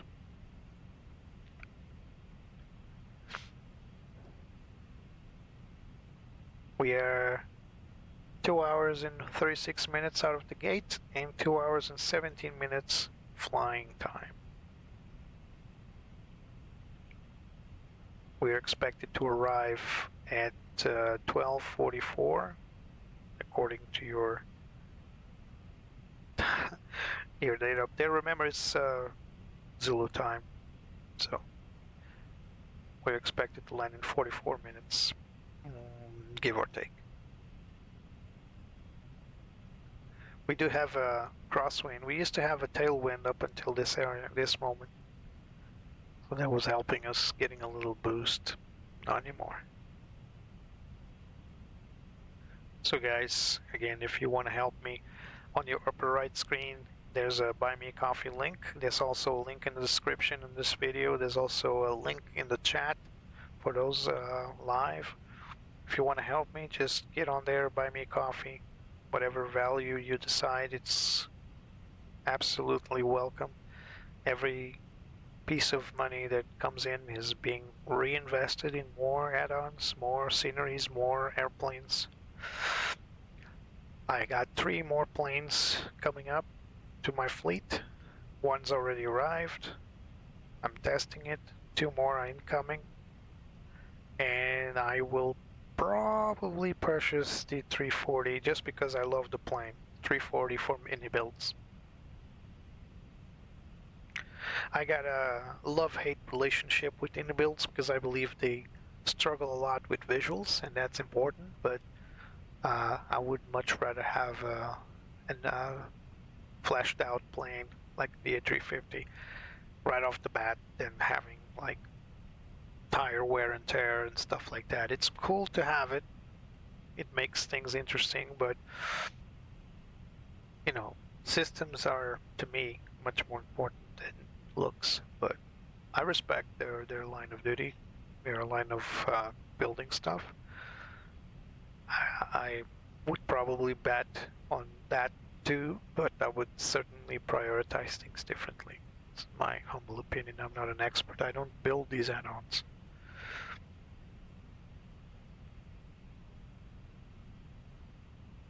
Egypt Year 2291, Cairo Control. Expect radar vectors, ILS, runway 05 center. Center. So you saw it. So it's not right, it's center. So I need to change. Let's accept it first. Expect radar vectors, ILS runway 05 center, Egypt to the 2291. It's not going to change much, but we do need to pick up a different approach here. This is 05. There it is. So we are going to unpin these and pin these too. So having changed that, we're going to need to reinsert all data. So again, category C, there's a difference here. This is probably because since this is the center runway, the procedure is different, see? So we need to make a left-hand turn out of the VOR south instead of southwest. So yeah, let's go to the performance and let's pick the new barrel reference, which will be 503. So category C, 503. Right on. Remember, we're picking full because we have our auto brakes inoperable.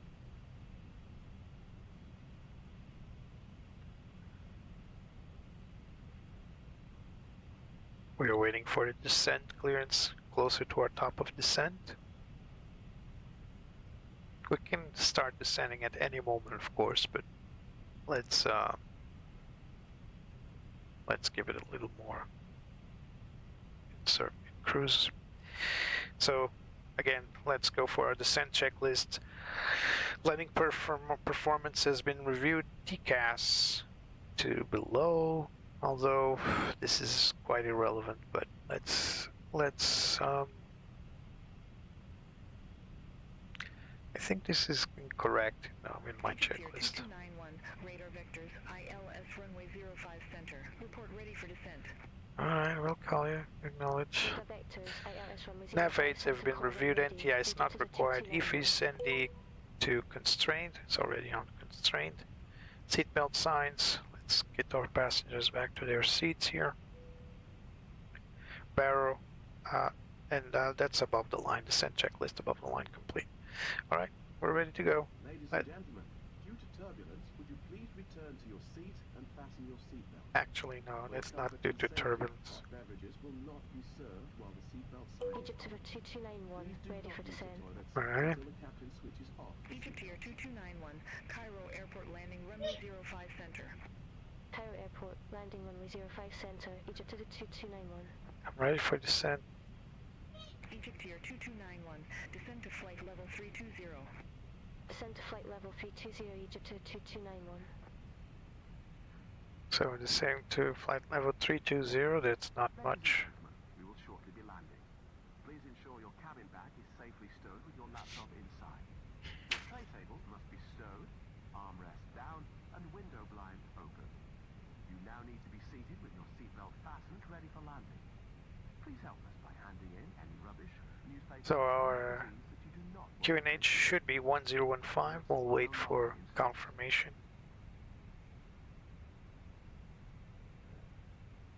As I told you before, see, there's weather in this region, unlike Doha.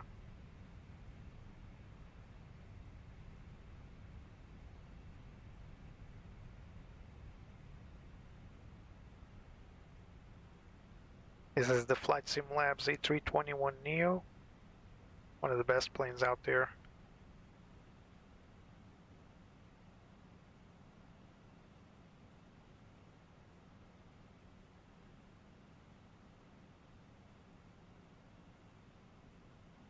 So weird to see there are no constraints up ahead, as close as we are to the approach phase, but this is an African airport, so things work differently here. Not better, not worse, just different.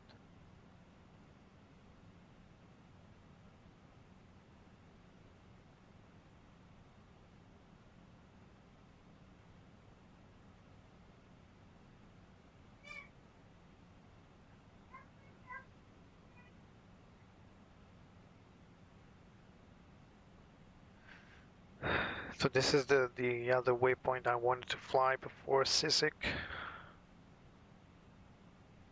I was concerned there might be radar jamming in this region. Apparently, no.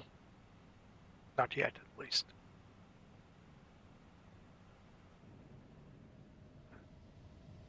So this is the world-famous Gulf of Suez.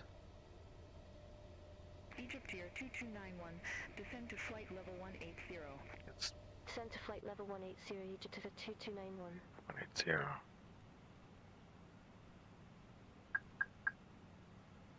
Let's make our descent a little faster.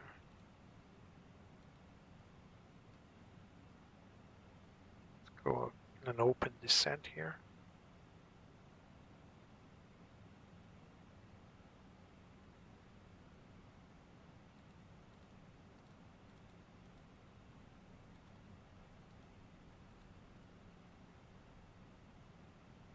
There it goes. Let's reduce our speed as well. We don't want to overshoot that 250 knots restriction. Let's go 220 for now.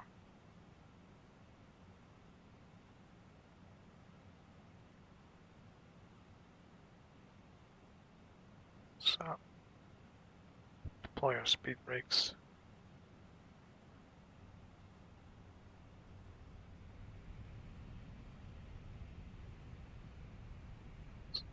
Close the back end so we don't get an alpha floor protection. The game you play with your automated systems, your flight envelope protections. As we go below the alpha floor protection or the stall buffer here will also descend, and then we'll get closer to our desired speed. So for now, let's put it above there, 230, 235 knots.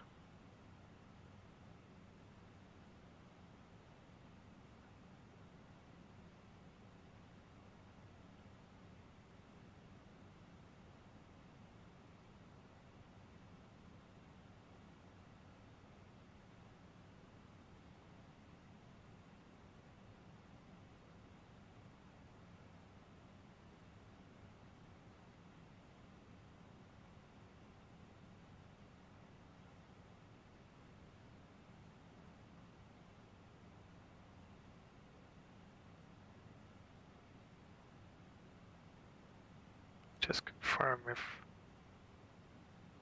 it kept the transition.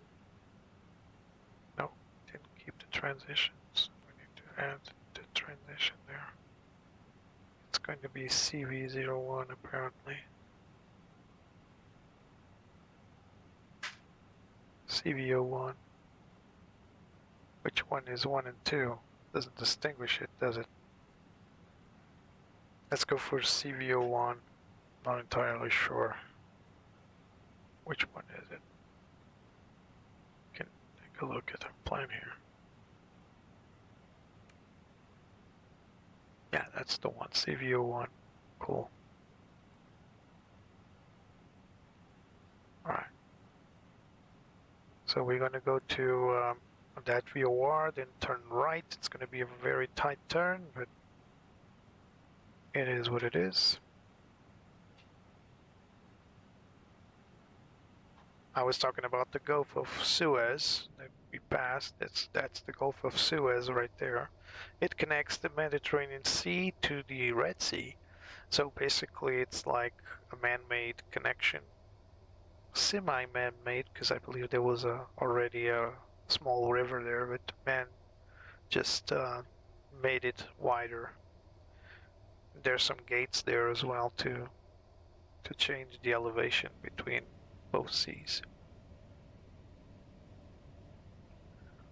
Another famous canal is the Panama Canal, of course. So Suez and Panama Canal are same kind of canals, man-made canal to connect to different seas.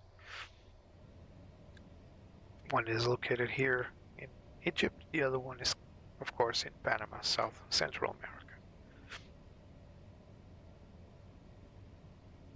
So there's some weather, not as bad as my early tests today, but still some weather at our destination in Cairo.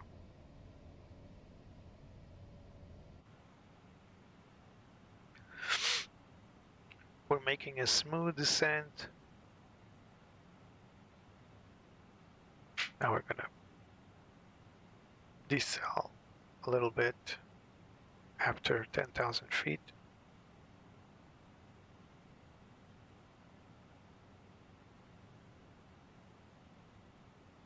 So guys, again, if you are into flight simulation, if you're looking for cool add-ons, this is one of them. FSLabs A321NEO, can't recommend it more. I'm not affiliated, by the way, but I really enjoy this plane quite a lot. There's our first constraints right there, 2,500 feet, so we need to continue to descend up until 2,500, and according to our approach chart, we're going to need to go below 4,500 feet after the VOR, and then our approach would be those 2,500 feet. We're going to make a little right-hand turn at 10 nautical miles DME out of the VOR, and then fly in directly to our approach. I'm already predicting that just because of the radar's jamming warning we got earlier. So we'll see if this plane is affected. If it is, we'll just go old school VOR flying. There's something weird there.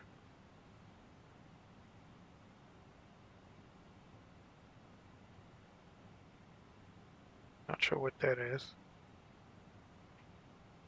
That could be another plane, but it looks weird. Looks like a line being laser. Is that a laser? Could be the lasers. Egypt here, 2291. Descend to flight level 070. 070. Descend to flight level 070, Egypt to 2291.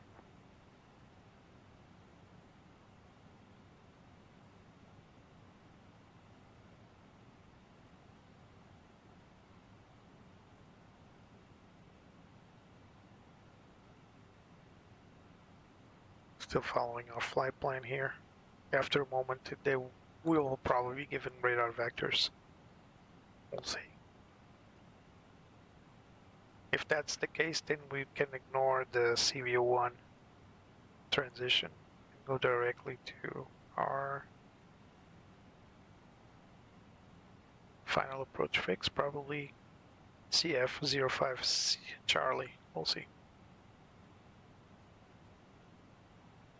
Again, this looks like part of the scenery, but I don't know. As for anybody asking where the pyramids are, I believe you cannot see the pyramids from our approach, but we'll try to look for them. I'm not really familiar with this part of the world. Never been.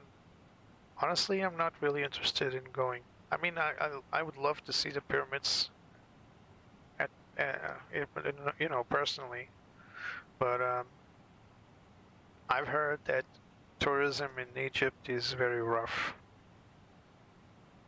so I don't want to be part of that. There are many destinations I would like to go. I'd love to go to Israel, of course, but conflicts, problems. Not even sure if there's tourism these days. Egypt here, 2291. Turn left, heading 270 vectors for the approach. Turn left, heading 270, Egypt to 2291. So we are going to ignore CVO01. So I might as well just proceed with the direct to. And Egypt here, 2291. Contact Cairo, approach 119.05. Contact Cairo, approach 119.05, Egypt to 2291. Cairo departure, Egypt to 2291, flight level 141, we have uniform on board. Egypt here, 2291, Cairo approach.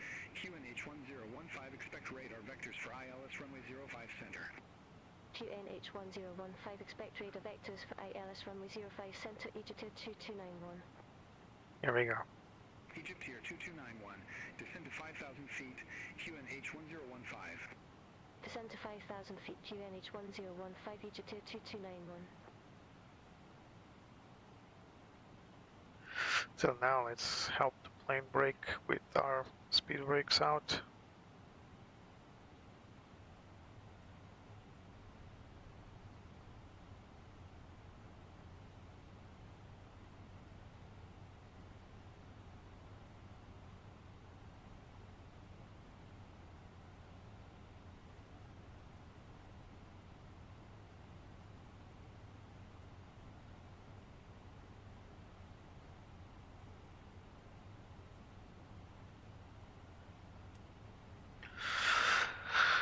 Descent checklist below 10,000. Seatbelt sights are on, landing lights are going to be on, and wing lights.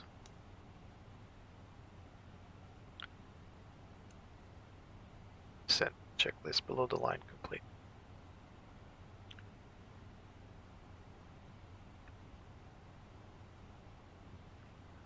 Alright, track IR again.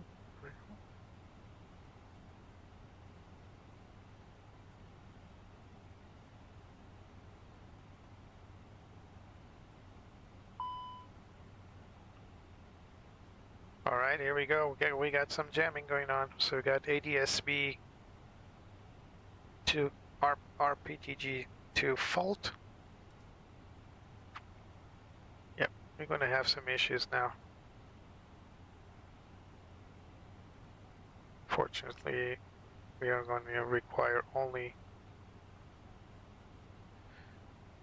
Let's go to manage descent for now. Or open descent. Because we need to decelerate the plane ever so slightly.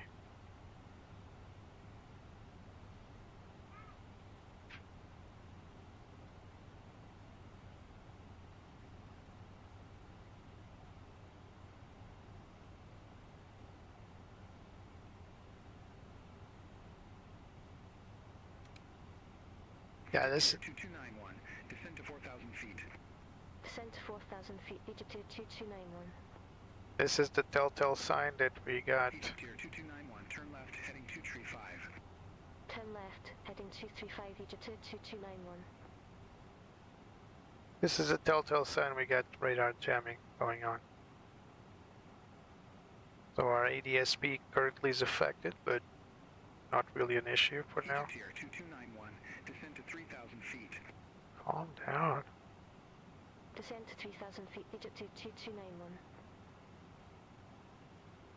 Egyptier 2291, turn right, heading 275. Turn right, heading 275, Egyptier 2291. That's why I don't like to do vectorings with the beyond ATC. It's always a lottery. Altimeter set to standard. Sorry, to local 1015. There's the pyramids. Look at that. Beautiful. Egyptier 2291, descend to Pizza 2,500 Plateau. feet. Descend to 2,500 feet, Egyptier 2291.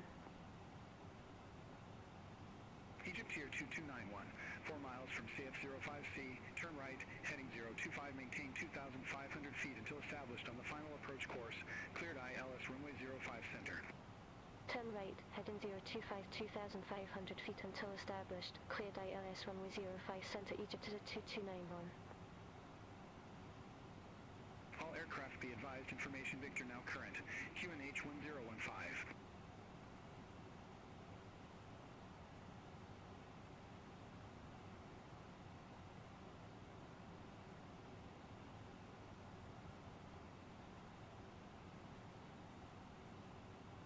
Come on, keep turning.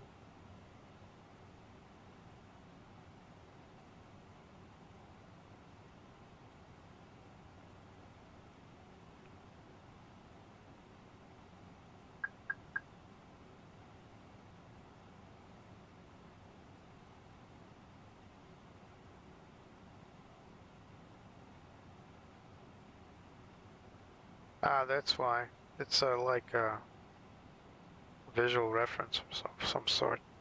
I didn't turn this on, so.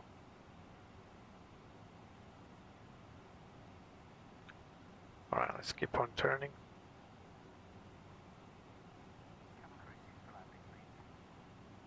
So let's go direct to CF. Go.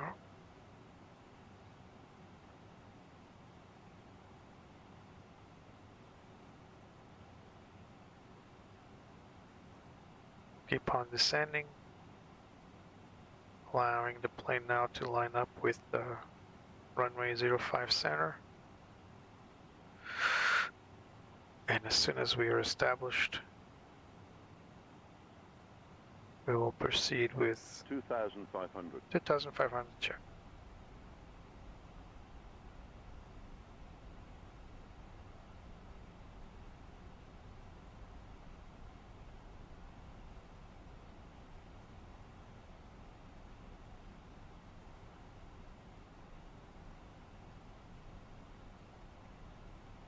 We're below the glide path.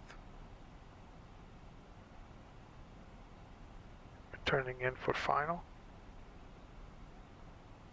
Egyptier 2291, contact Cairo Tower 118.1. Contact Tower 118.1, Egyptier 2291. Landing checklist, defease as required, and detrain as required. Gear coming down. Egyptier 2291, Gear coming down. wind 345 at 11 runway 05 center, cleared to land. Runway 05 Flaps center, one cleared to land, set. Egyptier 2291. We will not have auto brakes, but we'll go to. We'll select them here. We are over speeding. Yeah, I know.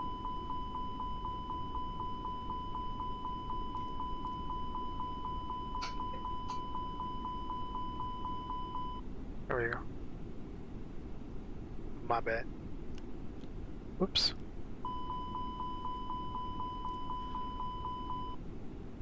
Sorry about that.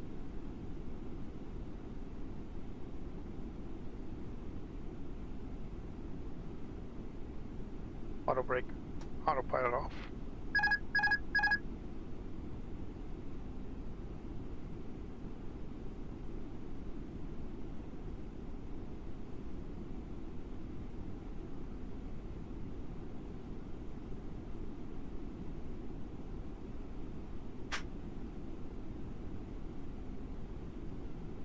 We're a bit too fast, but we're almost right on the mark for the ILS, so we'll take a little chance here. Remember, we don't have auto brakes, so it's going to be 1,000. 1,000 check.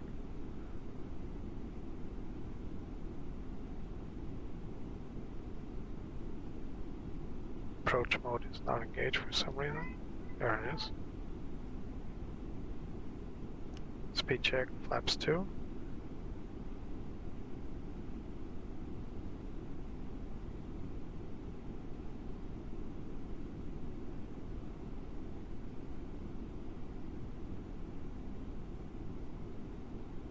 $500.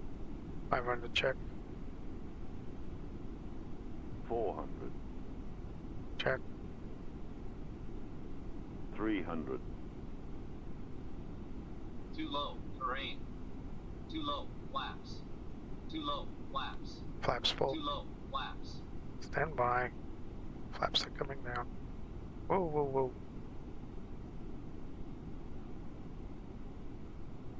Minimum. Continue. 40, 30, 20. Retard. Retard. Not my best landing. Full reverse. No auto brakes.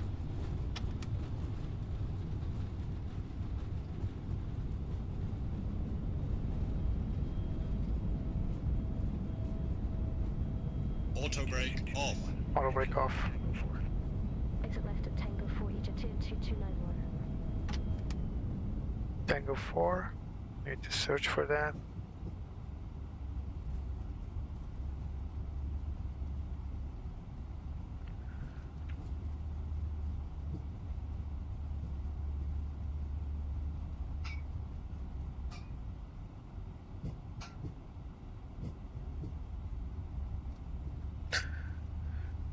There it is, Tango 4, coming right out.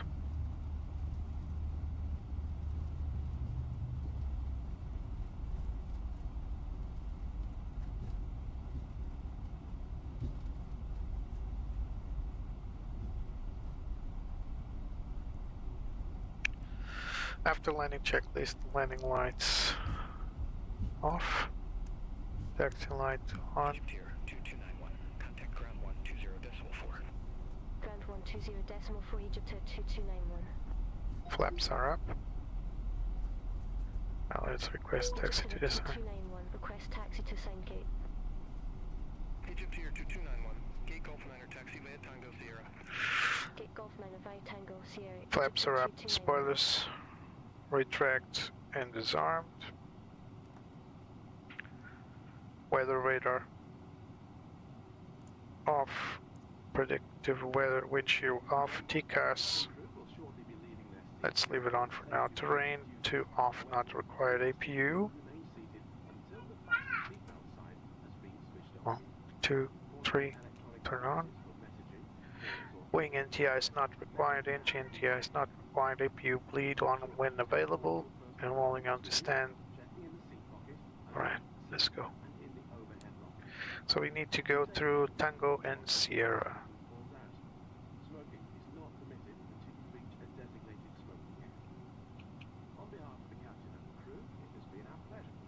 Alright, let's turn left here then.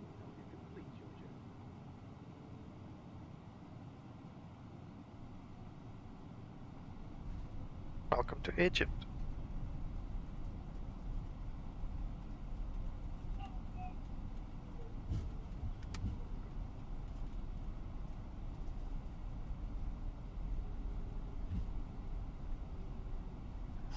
That's some crooked taxi lines there.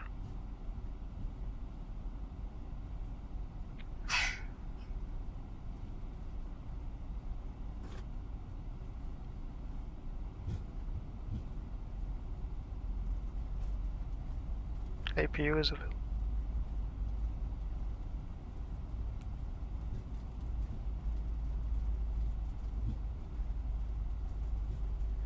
Single engine taxi in. So we had a 2-hour 48-minute flight.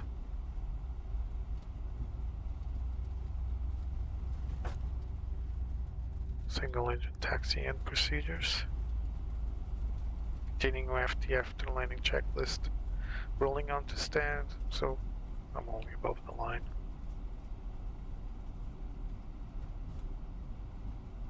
So we're gonna go all the way through this taxiway. Not this turn, the next turn.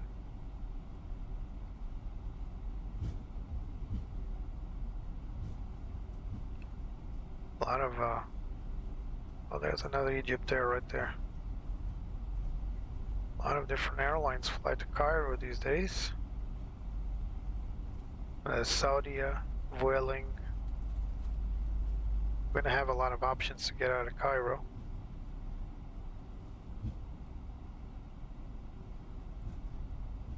British Airways, of course. I believe this is an Iran airplane, right? Not sure. Or maybe that's just the Saudi retro. Yeah, that's probably it.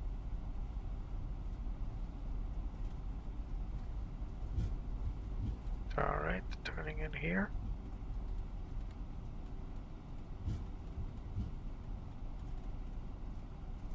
And now left hand turn.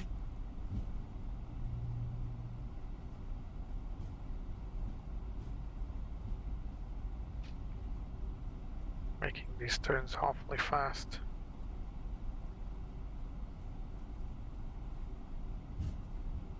So we got a hot break here.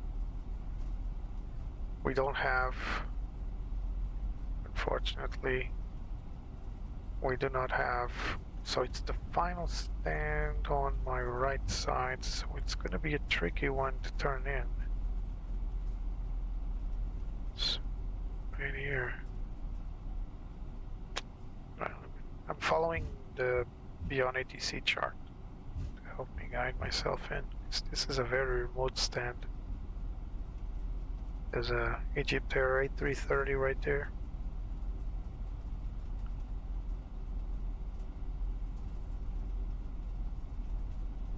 Okay, minimize this. So I think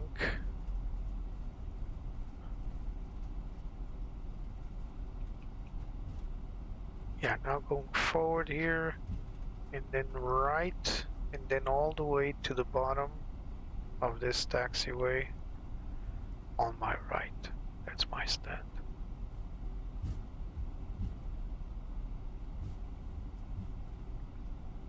There's a ghost plane here.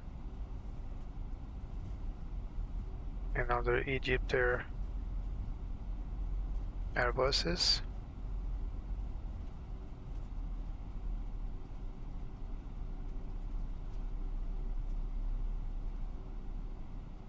Alright, looks like this is it.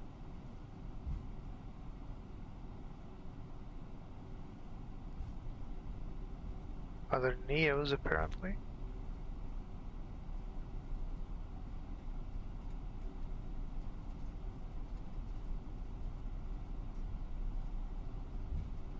So gate G9, G8, G8 Alpha, and that's G9.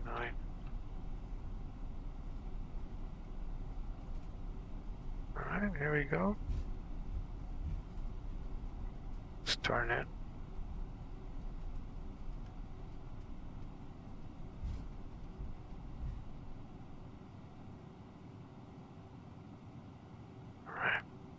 the guy's instructions. To the right, to the left, I mean.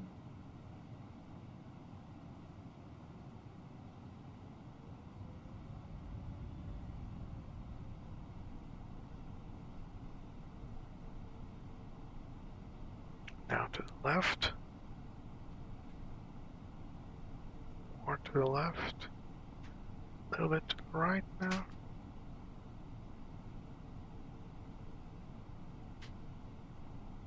Forward. To the right. Forward.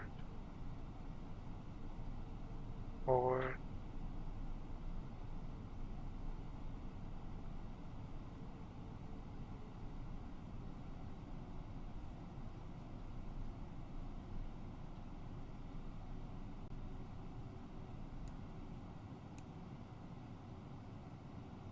Come on.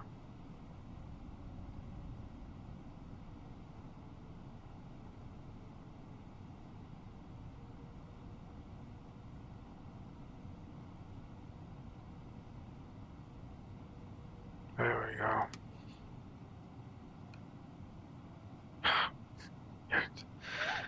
Weirdo. Alright, parking brake set. Engine to cut off. We're on the chocks. Alrighty. Welcome to Cairo.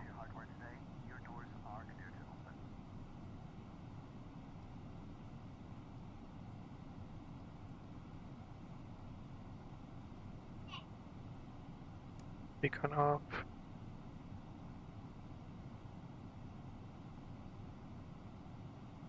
Nope, so doesn't trigger anything. So we're gonna request our APU or GPU. It's never connected these days. Oh, here comes the gate. APU is available. Turn off our APU lead, and we still have that hot right brake. That's because it's doing the job of two, if you think about it, because if brake number 4 was inactive due to our malfunction, then this one's going to make twice the work than these two. So anything above 250 degrees Celsius, you should turn on your brake fan, but this plane is not equipped with the brake fan. So if there's no turnaround in the next 45 minutes, you should come here and check your temperatures. If it's still hot, you cannot take this plane, or you need to make some adjustments. But this plane wouldn't go anywhere. We're coming back to Egypt. This is our main hub, and there's an MEL for brake number 4 broken, so we would require to perform the crew would need to perform a replacement. Anyway, let's go for our parking checklist now. Parking brake is set. Nav 8 set to off.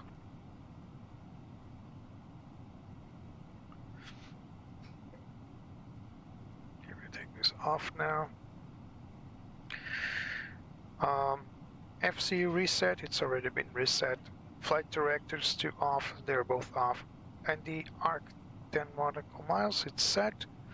NTI was already off. APU or GPU engine masters are off. Fuel pumps are going to be off.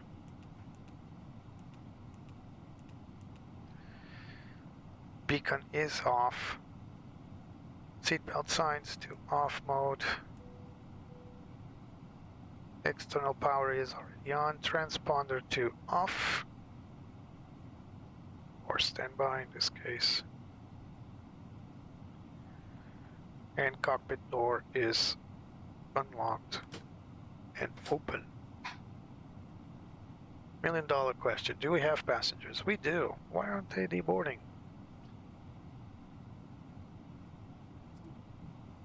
It's weird. Deboard those guys. We need to get them to leave. Did I forget anything? Parking brake set. Everything's off.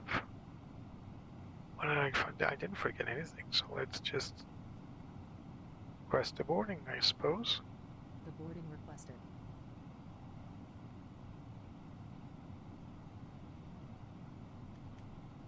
Even the door was open.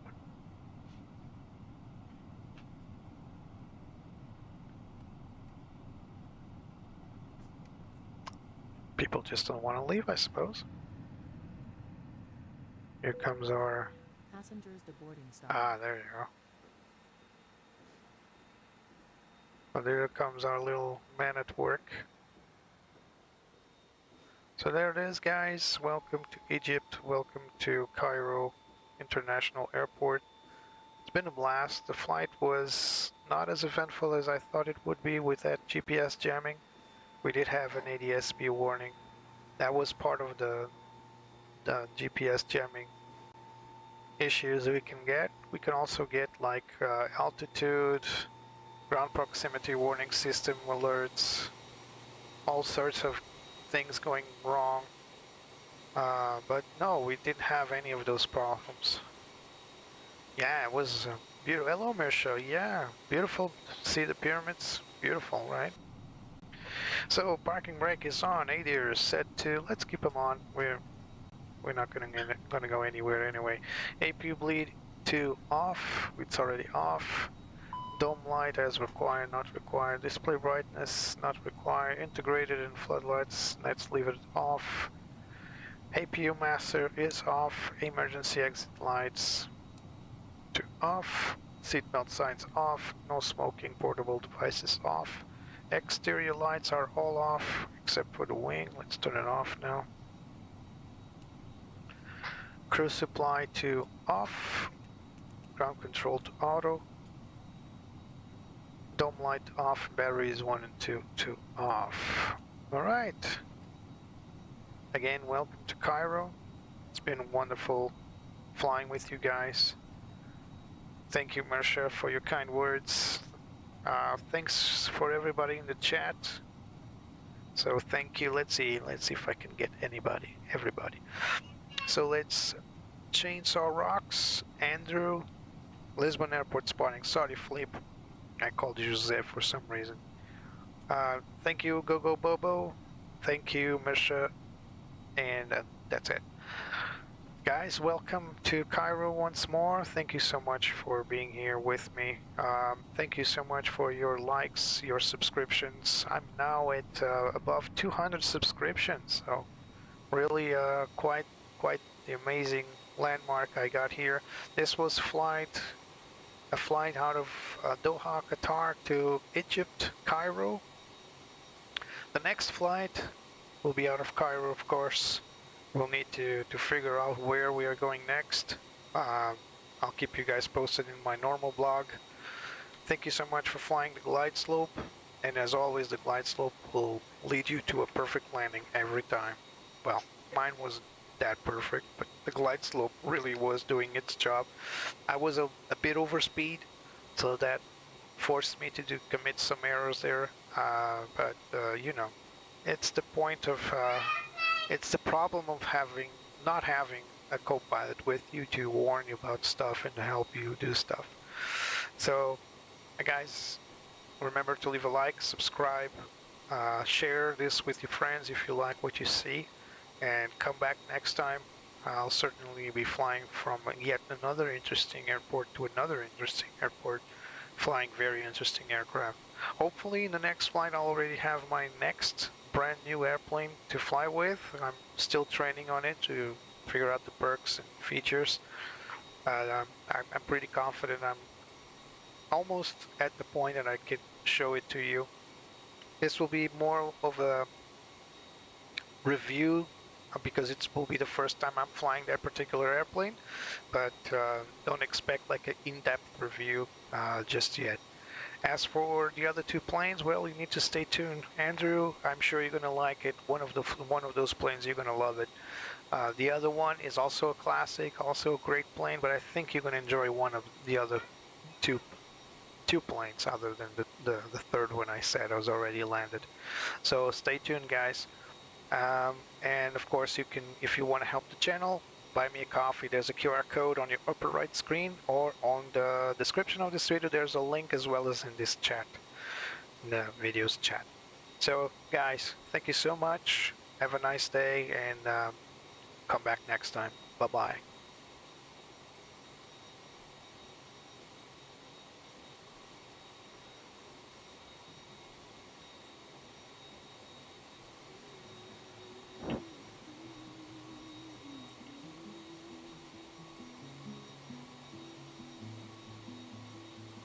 I love to fly up in the sky. Through the clouds I reach so high, climbing up to touch the light. Adventure calls me day and night. The wind, it sings a melody, guiding where I long to be. I'll spread my wings and chase the sun. No limits when the dream's begun. The world below fades out of sight as I soar into the light.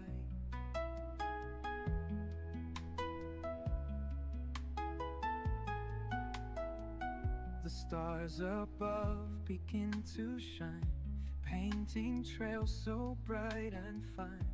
Every turn brings something new, endless skies in brilliant blue. The wind, it sings a melody, guiding where I long to be. I'll spread my wings and chase the sun. No limits when the dream's begun. The world below fades out of sight as I soar into the light.